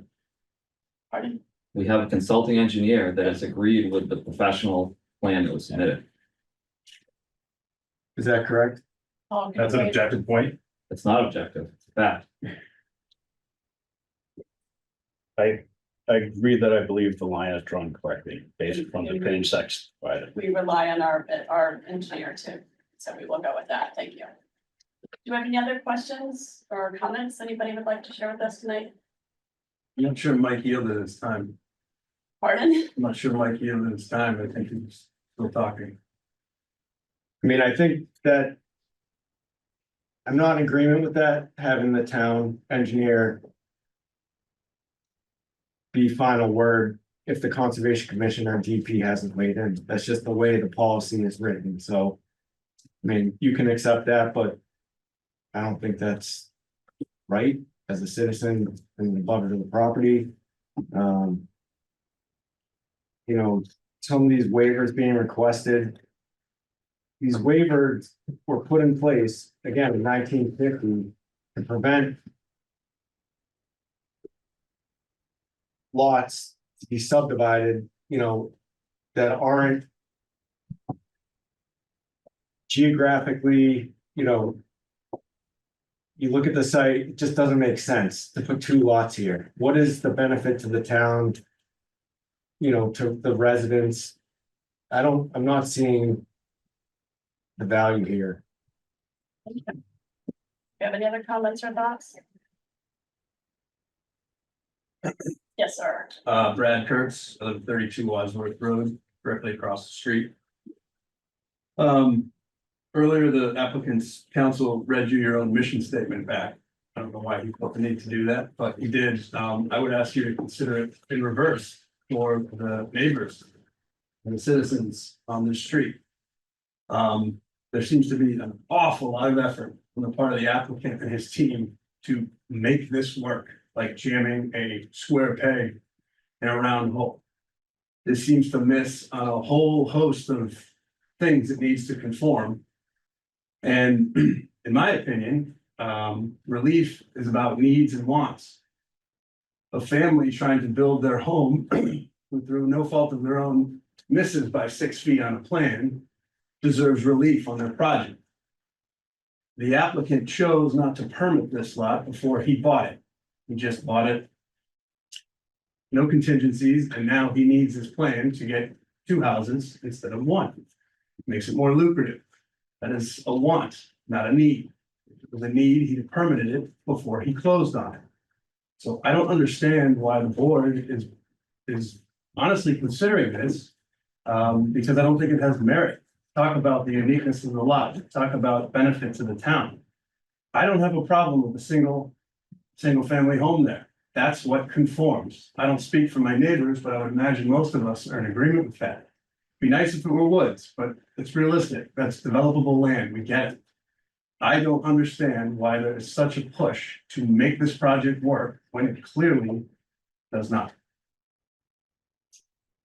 I'm sorry, I missed the point about the person with the 6 feet missed their house. I'm saying, in my opinion, relief comes down to needs and wants. A family trying to build their home and missing on a plan by 6 feet, some measure that makes it not conforming through no fault of their own would likely deserve relief. A developer who, it's not a crime to develop, but is doing this to make this project more lucrative because he didn't permit it ahead of time before he bought it. That's not a need, that's a want. I don't know why we have to bend over backwards to make his project more lucrative. Why do the neighbors on the road have to accept that? Why do we have to have a cul-de-sac cut into the woods that doesn't belong there? It's simply there to make these 2 lots conform. So I think if I'm hearing, I'd like to answer this, if that's right. Sure. I think what I'm hearing you ask is why can the developer put 2 houses there as opposed to 1? Is that kind of what I'm hearing you ask? Yes, I don't think the project meets the merits of relief. So it's interesting. So our zoning bylaws allow for a subdivision in this manner. They allow for somebody to take a prop. So typically you have to have 200 feet of frontage. In your neighborhood, I believe it was less, but that the rules have changed. And so you may only have 150 feet of frontage, I think. But now you have to have 200 feet. And then the only way, but yet there's more than 1 acre there. So the owners has an ability through our subdivision rules and regulations to actually create 200 feet of frontage for 2 lots by creating this cul-de-sac. And we have a history of having done this in Duxbury. Whether or not we should, it's kind of a different conversation. We can't change our rules and regulations. We had the rules and the zoning bylaws that we have today. And they do in fact, allow the owner to do this. You're looking at me. Me? Yes. You're doing a great job, just listening. Okay. So the property owner has the ability to put 2 lots there. And so then we, as a planning board, have to review that. And so we're trying to review it very carefully because it is an atypical lot. It's not 2 1-acre lots with 400 foot of frontage. And so that's why we're spending the time and to make sure that we're being careful and we're understanding and we're going through everything. Honestly, I would rather see 2 lots with 400 feet. I suspect Mr. Pontiff would too. Make his life and this project a lot easier. However, this is the situation. This is where we are in Duxbury. We're probably going to see more of these lots. And so they're going to become more challenging. And so I'm not sure that I'm not addressing your relief. The benefit to the town is that this is a property owner that has these rights. The benefit is that 2 families will potentially, and I use the word families loosely, 2 potential new owners, people will have a house in Duxbury. So those are the rules. That's one of the reasons that the attorney, I believe, pointed out our scope was so that everybody in the room understood that. We don't really have an opportunity to say, well, I don't really want that house there. I would rather not do that. These are the rules. We're going by the rules and regulations that we have.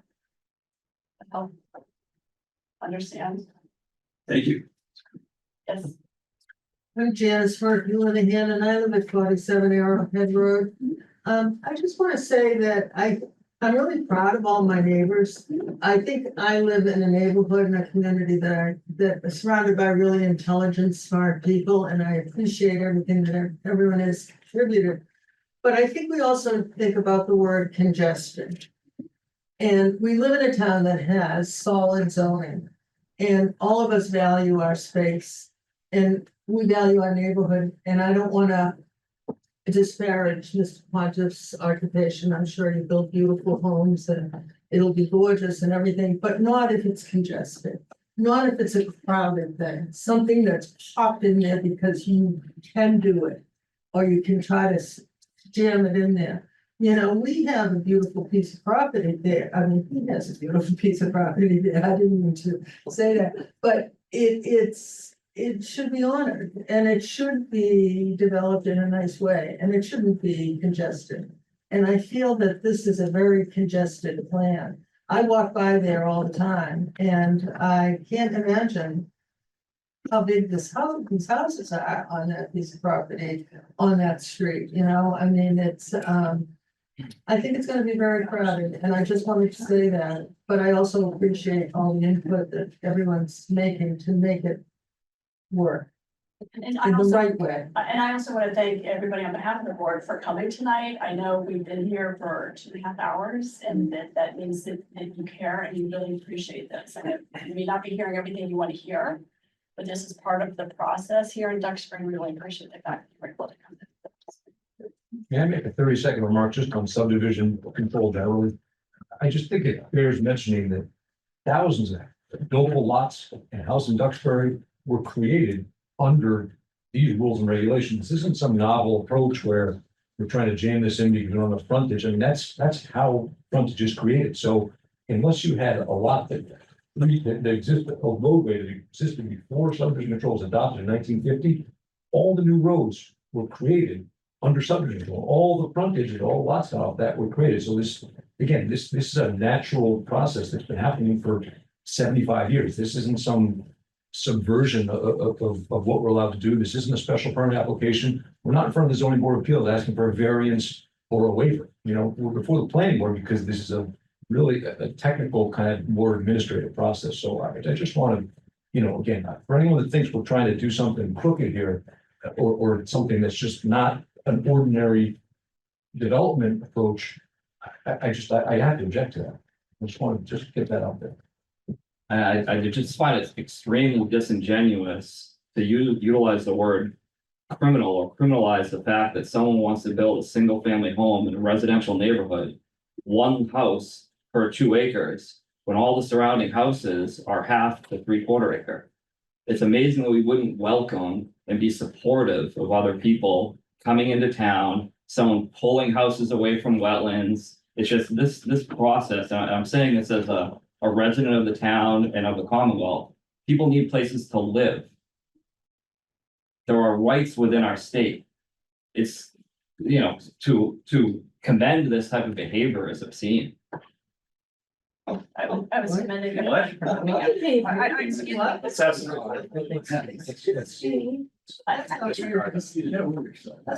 These questions are organized.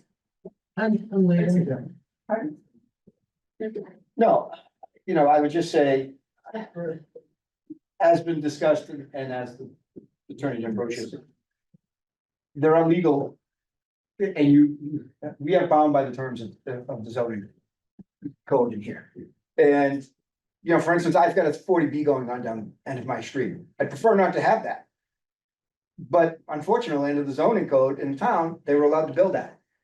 Mr. Pontiff takes a risk, but it's his business risk to decide whether someone's gonna build that house and buy a house with a grade below that. But unfortunately, under the zoning code, the way it's written, he's entitled to do so. He's entitled to subdivide it. Is that whether, I'm not commenting on whether that's in the best interest of the neighborhood or the town, but that is the legal process that he has right now. I can tell you as an attorney myself, to deny projects like that, Mr. Attorney D'Ambrosio will have a lawsuit filed within a couple of weeks. I'm not saying you would, but you could. If we were to ambiguously or on a one-off basis, not uniformly apply the subdivision control law. Unfortunately, that is the purpose of the subdivision. Now to Mr. Council. I think in terms of the coastal bank, we as a planning board, we have to rely on Pat for his guidance. If it goes in front of the Conservation Commission, I don't know that it does. Pat, once they submit the building permit to the building inspector, will he then, pop in with each department? Well, if they're proposed, if they're gonna disturb within the 100-foot buffer, they have to go to conservation before even applying for the building permit. Because they have to have, everybody else has to sign off on it before they apply for the building permit. Now, Attorney D'Ambrosio, you'd have to obviously recuse yourself, but has anything come in front of the Conservation Commission on this because you're staying outside of the 100-foot buffer? I'm glad you mentioned it. If I thought this was in any way jurisdictional Concom, I wouldn't have taken it on. In fact, I told Eric, I'm not gonna do anything in Duxbury anymore because I didn't expect this level of animosity. You guys are all neighbors, you probably have kids that are in school and sports together. None of this is personal. There's no animosity. I don't have any ill will toward anyone here. I mean, we're trying to play by the rules. I think this is a fairly responsible development.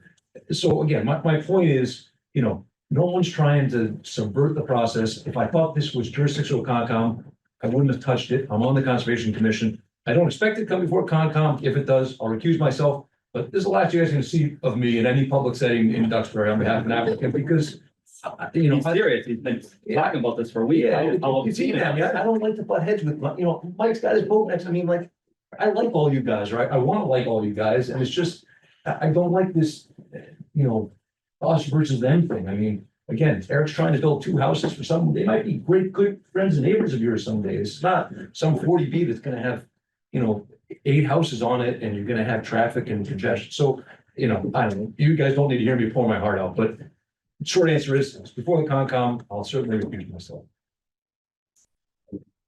Madam Chair. Yes, sorry, go ahead. sir. I just like to make a couple last points, likewise, Rob, I mean, nothing personal, Yeah, you guys, like. You're welcome to say this is, yeah. And I'm really just, after having a career of reviewing plans internally, externally, I would just expect that the board would require that a plan be put in front of them that was properly vetted. So for you, I don't think it's fair to you to ask Pat here if he agrees with the coastal bank line, off the cuff without having it in writing. He wrote a long letter September 3rd in response to all the waivers, he was able to sit down and look at it. Professionally, if somebody asked me at a hearing, I would say, I can't confirm that that's the coastal bank line until I run the numbers and look at those contours to make sure it agrees with that state policy that was put in place for this reason. So I would just ask that maybe you give Pat another chance to look at it, bounce it off some other colleagues and say, hey, would you agree on this coastal bank line? Is there enough survey done here so we can be confident in this coastal bank line along with the Conservation Commission? That request has to come from the Conservation Commission. If they rely on Pat for confirming where that line is, then that's them. Like, we can say all day long, this doesn't have anything to do with the Conservation Commission, but it does. That, whether it's inside or outside the 100-foot buffer, that's the Conservation Commission who determines that line. So that's my only request would be, I want to be confident as an abutter who lives on Arrowhead Road, Arrowhead. It was named because there were arrowheads found in this area. Not to backtrack, but that is my only request, is that I want to be confident if I'm going to look at a house through my neighbor's backyard for the rest of my life, I want to be damn sure that that coastal bank line is right. Thank you. Sir? Fred Bear, 65 Wadsworth Road, and my lot actually abuts these proposed lots. And somebody mentioned it as a wonderful piece of land. I don't think it's a wonderful piece of land at all. I think it's Duxbury's response to the Grand Canyon. Somebody start falling down that hill, they'll fall for a while. It's a dangerous situation there. I know, I've been down there. when I was a little younger, when I moved here 13 years ago, and could still struggle my way back up the hill. I wouldn't go down again now. And my lot obviously had fill put on it to have a decent backyard. I had a cracked foundation last year. It cost me a fortune to fix it. I have a floor that isn't level, same thing. Does that go to the issue of how good that land is for building? I don't know, but it could. When you put fill, it's not the same as what nature gave you. Thank you. Thank you. Anyone else? Any comments? Yes. Could I just mention that doing a CRM does not prohibit the applicant's design to go forward? It encourages whatever's approved. It just puts a pause to see if there's artifacts. It doesn't stop at construction. Tell us what a CRM is. You keep using that term. You said CMR, CR. What is that? Cultural resource manager is what, for instance, if a highway is going through and it's a known historic site, the highway department has to hire a CRM, and they're big companies like Public Archaeological Lab in Rhode Island, 100 people. They come and do. So that's a person, a cultural. It's a process, CRM, cultural resource management, and it's required federal, state, local laws, and it's overseen by the Mass Historic Office and the it's a long story, but CRM is very, very, very rarely applied to a private property. And only when it's Bronner's Simon, the state historic officer's opinion, that it's worth a planning board having an order of condition for a CRM. And it could be done expeditiously, one archaeologist, I don't know, 1-2 months. And it would put a pause in a project to ascertain its historic significance. And then the project goes forward. Things can be collected, and then a report sent back to Mass Historic. But then Mass Historic can review again and say a more extensive archaeological survey needs to be done. And that can put a pause again. But generally, it's on public projects, and extremely rarely does the state ask for a private property owner to do a CRM. Mr. Scott, are you, is your contention that the 100-foot buffer on this is not accurate? Yes. I just get that question. Yeah, so like I said in the last meeting and in a letter I sent in, you know, these square footages for these two lots, one of them is at 41,000 square feet. I mean, the minimum is 40,000, so you're pretty close to that 40,000, and that's calculated from that 100-foot buffer line.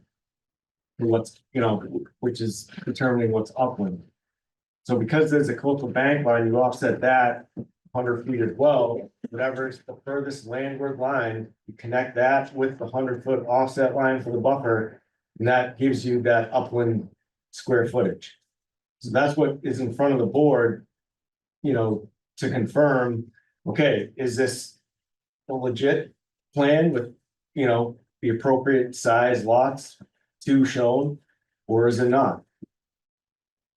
So my comment would be, we're already reaching out to town council for some clarifications on other things, would be to ask Amy whether it's even within the planning board's purview. I know that to suggest that the Concom look at this. It may, and she may come back and say that's not within the purview of the planning board, and that's, we cannot do that. But let's see what she says.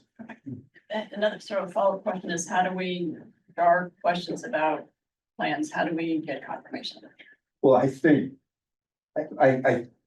we are not the board to confirm the location or the measurement of the coastal bank. That's strictly the Conservation Commission. As you correctly mentioned, it's not our practice or our MO to require Conservation Commission to weigh in on plans. For this particular, I think this is a unique site. Let's find out if Amy says, yeah, that is within the board's purview to get their interpretation of the coastal land. I don't know if the other board members feel on that. Yeah, I'll ask her. Okay. She may come back and say, not within the plan, it's not within the planning board's purview, and then we'll have an answer on that and we'll go from there. Could you do me a favor? I did mention where in the regulations, it cites for under existing conditions. G, the 5.3.2.2.1. That's what I was looking at pertaining to the board. When I was referring to the fact that the delineation of the wetland lines with station numbers noting the Concom acceptance of the line is right in your regulation, so. Yeah, that's in the recording. Could you maybe submit something in writing that specifies what you're referring to there? Yeah. I mean, not, yeah, in writing. So that way I'll have it in writing. I'm trying to read that and understand what Steve said, because I want to verify something. Sure. Appreciate your. Everybody this, Mike, but we're gonna have to get this verified. I heard you say that the upland calculation is supposed to include a 100-foot buffer to the coastal bank. Can anybody verify that? Well, I guess Pat would speak better to this than I could, but I thought upland was just to the edge of the wetlands. The wetland has 100. Yeah, not the coastal bank. Right, isn't it? Well, it's to the wetland or the coastal bank. So there's Because the coastal bank, 100-foot the buffer. coastal bank still delineates a wetland. Yes, it just seems odd here because the coastal bank is climbing right up the hill. I mean, it's just odd. All things. So would it help to actually have 100-foot mark? Well, there's two issues, as I see it, right? The coastal buffer line just peters out in the adjacent property. So it would be impossible to delete 100 feet from that. It just can't be done. As you point out, you don't have the right to survey private property. So we're kind of stuck there, unless maybe there's some permission that's granted by the mayor. But it sounds like we need a full delineation of the coastal bank anywhere that it could be within 100 feet of this parcel. That's missing and we need that. That's what it sounds like to me. Now, whether we need that, or hopefully, conservation commission needs that, I guess that's a jump ball, but somebody needs that. So it's in your interest to do that work now instead of putting it off. Because in the worst case scenario, we approve this as a subdivision, you get a lot, and then you turn the crank, you go to Concom, they say, oh, you're 100-foot buffer, now it's not there. Well, you don't want to see that happen. Right? So I think that's the real point here, which I tried to make last hearing, is this is at Mr. Pontiff's payroll. If you guys endorse this plan, which really is the layout and the roadway, right, and the infrastructure, and then he's not able to pull permits to build the houses, that's on him. Right. And again, Concom, building, when the building department gets an application, they send it to all the departments. So, DPW is gonna have to weigh in, conservation. I mean, again, and if Concom says we need a filing, I think that's how the process works. If they say we need a submission, and then they determine, well, we're gonna send Lenore White or someone out there, and they say, hey, back up, the wetlands, he's not gonna be able to develop it the way he anticipates. So that's the point I was trying to make last time, is it's not, we don't wanna, observe the Concom regs. We have to. Every project has to, and we will. I don't think they apply, but if they do, they do. That's why I think the board typically doesn't get involved with it, because you're not the determining board. So again, do with that what you will. If you want to kick the town council, by all means, but I just think that's why the planning board typically doesn't weigh in on these things.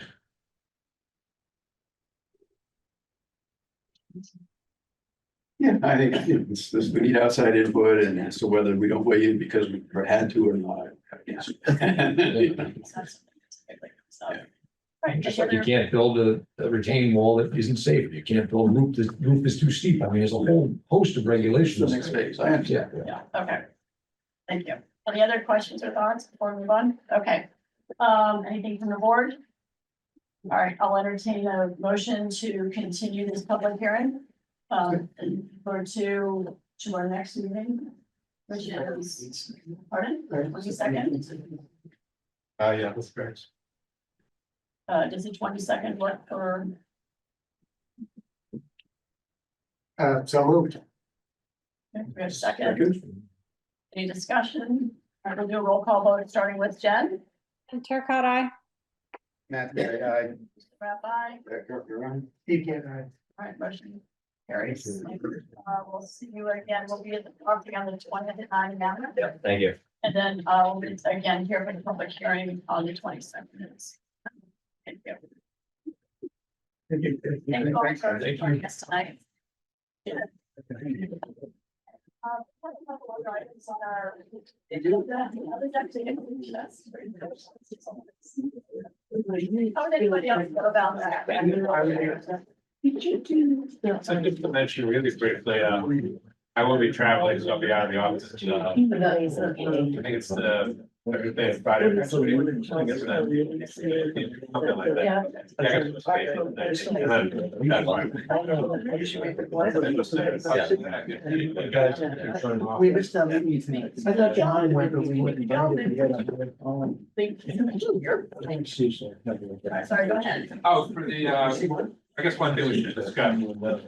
For the meeting of the planning board coming before the selection board, which originally had been for the 15th, and so then that worked for various reasons. And so the 3 dates I got from Kevin, 10, 20, 11, 3, Well, it and wasn't, 16. it probably wasn't any. But they said that 11 and 3 wouldn't really be ideal, and 10, 20 is the same day as the planning board meeting, so maybe that's not a great thing unless you like that. Change the sign. So I'm thinking 11, 17. That's the. That's the line. Slowly, it's always slow, I know that. Yeah. Nothing's been done the last couple of years, well, that was the movement about the Kinsler project. So soon. I can do the 7th. November 17th. November 2nd. Correct, yeah, and they're sliding off the quarterly cadence. Yeah. It's our first shot at this, so Okay. it's got to be baked into the annual scheduling exercise. We're trying to do this after the fact. You guys are gonna try to plan, just go ahead and put it on the calendar, maybe we do that. So the 11, 17 would be with the select board? In addition, Yeah. To, when were you trying to do that? To review with them before? yes, so it's been months. Yeah. That's And I think I'll make some progress before then, make some progress as far as the whole thing with the tasks, at least getting a sense of where all these departments stand with the tasks for Envision Duxbury. That's the question, so that is something that Brady is responsible for. Oh, yeah, I've talked with him about it, yeah. Okay, Yeah, what's his feedback? he's supportive Supportive of discussing with the departments and sort of pursuing it with them and hopefully getting them to do what they need to do or to communicate back with us to say what needs to be done or what is no longer relevant or what has been done and all that kind of stuff. So what we'd like to see is a table that he was provided with information on what tasks have and have not been done. Yeah, I think the table has been updated a few times over the years. I mean, it's kind of new to me, but I've definitely seen this massive, I mean, I guess we consider like 20 or 30 tabs. I mean, I've seen this spreadsheet, this Excel file. I've kind of skimmed through it briefly and he's aware of it also. And so, I mean, I think part of the challenge for me to kind of to figure out what we've received in the past few years to fill certain parts that in or what already has been filled in and maybe, I think there may be different files floating around out there that may contradict each other a little bit. So that'll be part of the challenge, I think. Okay, so Emily, is this the chart that you were having people send you messages when you were filling out? Yeah. Okay. And is there, this is, been on the table for a while, so I just kind of need to refresh. So there's the one that, is this what Matthew's talking to, it's got different tabs for the different groups? And then does it feed into one main page that has like an overview? Or- Yeah, there's like a summary page and then it's broken up by which group. Like homes and tasks, I didn't hold owners. And do we have, so we've been asking Rainey for this for about 4 years. And so I'd really like to figure out a way to, Get him to. yes. I mean, it looks to me, I mean, just from kind of glancing at it, well, I did more than glance at it, but I didn't read every word, but it does appear to me that at some point, Emily, correct me if I'm wrong, at some point, we have gotten some feedback from some of the departments, I think, Yeah. because some of the things It's are been a long floated, time. yeah. Yeah, but there has, I mean, some of those things have been filled in, maybe it's been a little while, but I think there has been some feedback, I mean, obviously. Some departments are better than others, of course, but it seems like some of the departments have given us feedback to say, we've accomplished this is no longer relevant, we're still working on this, you know, that sort of thing. Okay, so I wonder, So for the agenda for our discussion, so we should probably, would it make sense to have this, these are our short-term, long-term goals, like feedback on that, and then it's basically two reasons to meet. One, to talk about the goals, and then also, ask for their support in, asking them to request from the town manager this information. And maybe we put some guardrails in on that. I don't know if we do like a timeline or just a timeline or a deadline or something like that, or quarterly, but I mean, how can we? Yeah, so there's a department head meeting. I think it's Wednesday, it's either Wednesday or Thursday this week, I believe. Okay. And so I'm gonna, Rainey and I are gonna mention it to the department heads. I think it'll probably be more Rainey than me because since I'm sort of the new person on the block here, and my department is not too large. I'm not in a position to sort of tell them what to do, but like to kind of mention to them and sort of. I think Rainey would be more emphasizing it and to make sure it's kind of on their radar screen and that for them to understand that it is important. And we'll just kind of go from there and hopefully, I think especially from the departments that haven't replied over the years to get something, but preferably to get something, because like you said, Emily, even the departments that have responded, it's probably been maybe 1 or 2 years. So it's kind of been a while. Yeah, that would be great if you could talk about it at the meeting. I wonder, if it would, I think one of my concerns, Matthew, is that if you're in any way, shape or form responsible, that it will fall to you, and this is up to town council, this is up to the town manager to work out with his team. So I just want to protect your time because there are 100 other things we would love for you to do. Yeah, well, and also, of course, I mean, I think for most of the tasks, I'm not even in a position to know, so I wouldn't even be bothering really to try to look at, has DPW done this or has the assessors office done that, like, I wouldn't even be in a position to know. So yeah, I think there's not much risk that I'll be trying to do that, but it will, of course, it'll take a little bit of my time just to kind of be communicating with them and so forth. But definitely my impression from talking to Rainey, I think he's supportive of this. I mean, obviously he's got other things on his plate as well, but I think he is supportive of this. Well, I wonder, what if it was, how often do you have these meetings? Is it like a monthly meeting? Yeah, I think the department head meetings is every month. I believe it's once a month. Yeah. So I wonder if maybe it's a quarterly thing. You can say like, hey, every 3 months, let's check in. And just have them fill it out, like to go for just like a reminder or a poke and by this meeting, because I don't want you to have to go chasing or to figure anything out. We just want people to report back. Yeah, that might be a good idea. We'll see what Rainey says and what they say at the next meeting. That makes sense. Let us have you support of that.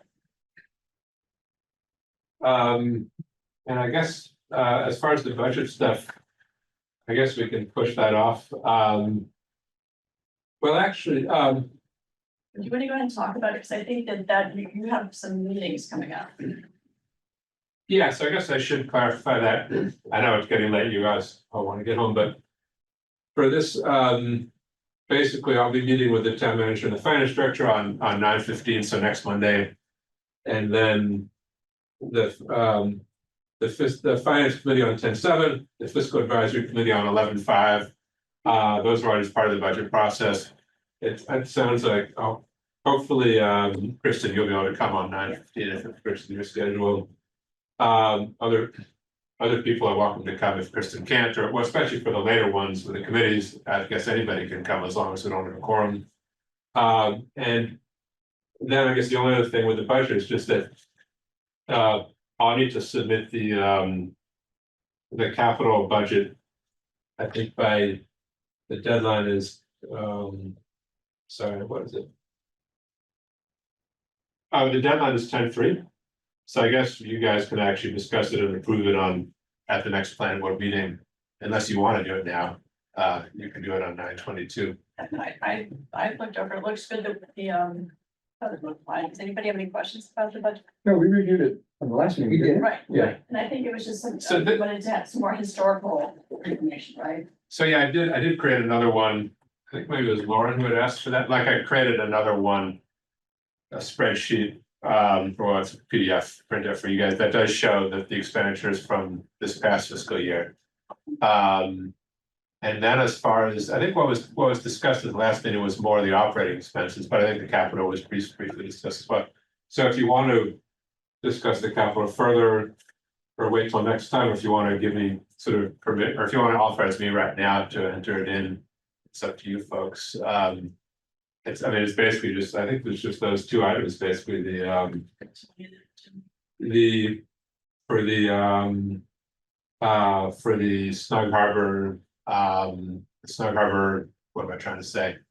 Our obligation for the grant, and then the what was the 20,000 for? Oh, to try to hire a consultant, I think it was for Sure, we had funding available. Yeah.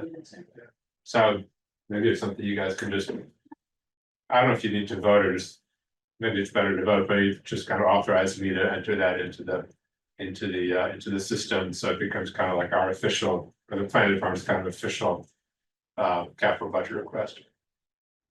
We need a I vote. don't know if I don't think that. I'm fine with it. Okay, that sounds like everybody's fine. Everybody good? I hear no Yeah. objections anyway. Yeah, and the only thing that I thought was interesting was that the DPW director wanted to know if perhaps we could combine a planner with an engineer. Is that it? Yeah, I think that sounds very promising. I mean, It's a narrow lozenge of Venn Yeah. diagram skill set. that's true. Yeah, what was her rationale there? I guess basically she just thought that if you found the right person, it could kind of accomplish both, and maybe if two different departments are requesting it.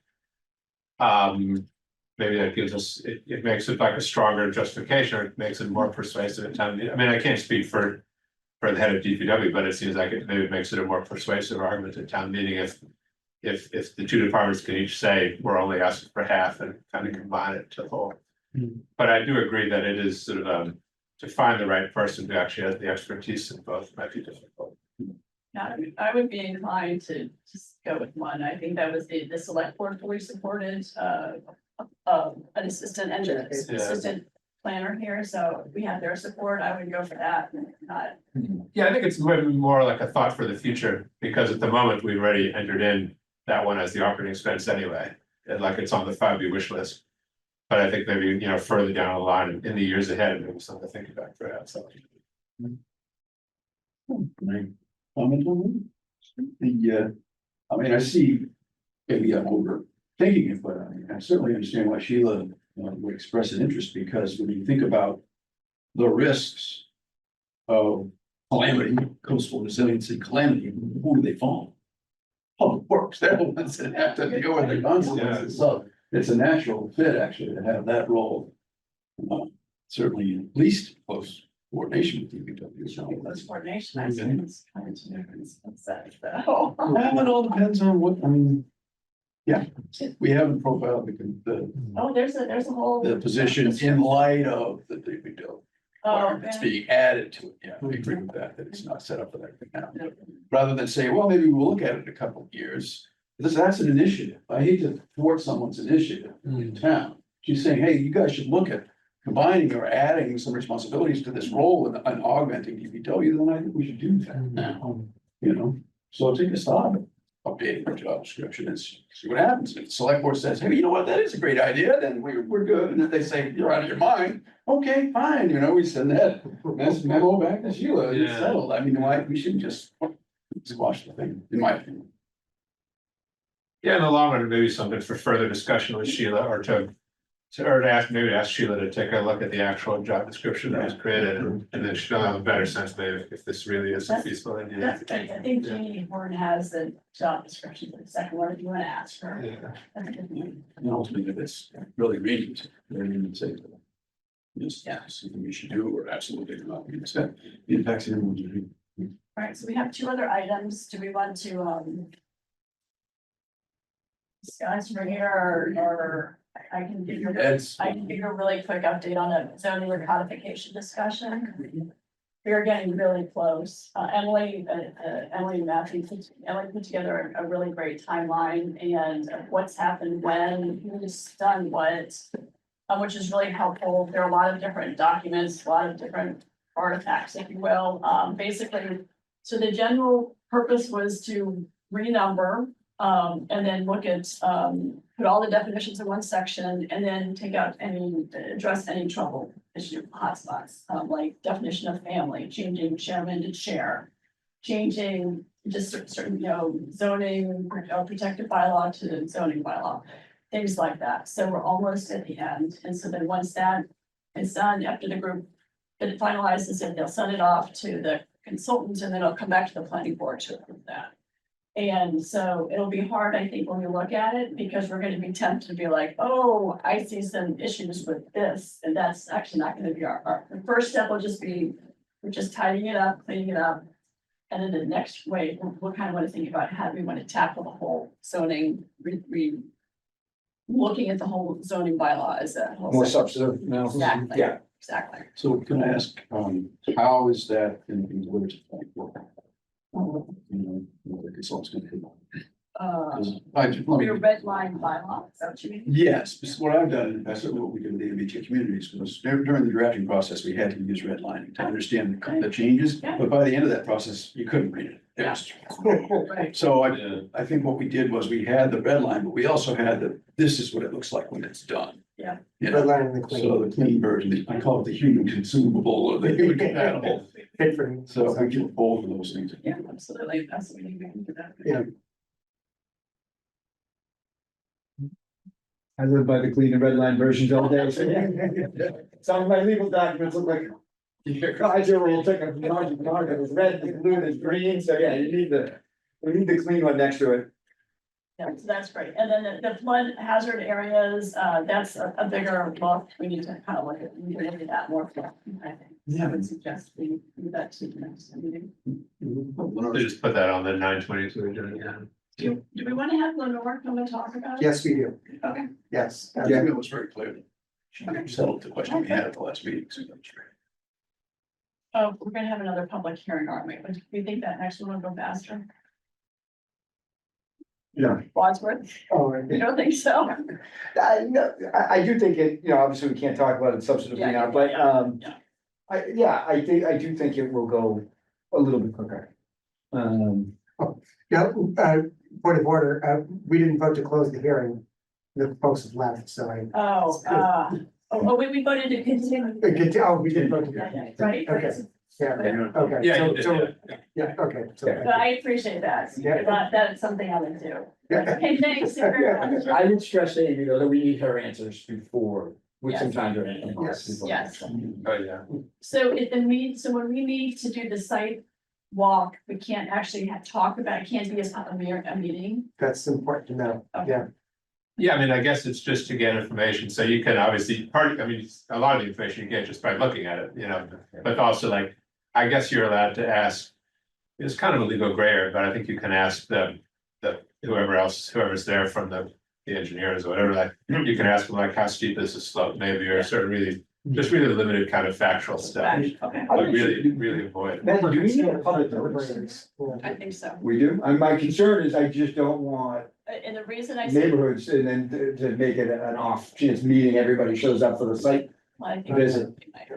That's another gray area, yeah. Well, for an open meeting law, the site visit can't divulge into a Yes, public hearing on the Yes. project. Well, my experience with the Historical Commission, I think I said this last time, it's a specific category of activity and it's posted and it says no attendance of the public. Right on the. Yeah, okay, Right, yeah, so. that would be good. But they would still have rights, I guess, to kind of stand on the edge of the road and like. Observe us. Oh, sure, they could yell at us and throw signs. Big moms.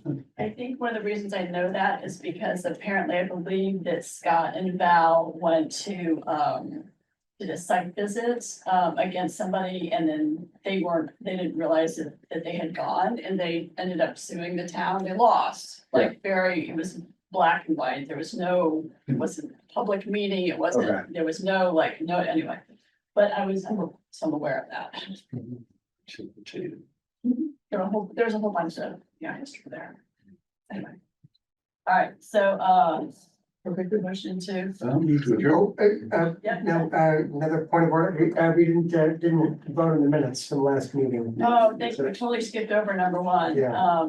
Okay, do I have a motion to approve the minutes of August 18th? So moved. Second. Any discussion? Did we lose Jen? We lost Jen. So we can do We fill the quorum? four. Yeah. Okay, all those in favor of approving the August 18th minutes? Aye. Aye. Motion carries. All right, that covers it. And we'll just move number 7.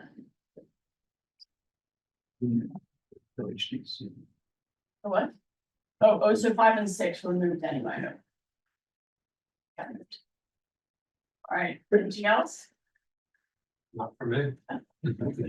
Unless you really want to. It's good, like old times, doesn't it? Planning board meeting I've ever been to. My wife just texted me, she's like, is the payment meeting really going on? It's your life? Yeah. Say, send us. She's like, I'm going to bed. All right, motion to dismiss, So moved. Second. adjourn. That's adjourned. It's been a long night. Yep, all those in favor, any discussion? All those in favor? Aye. Aye. Aye. We adjourned. Motion to adjourn.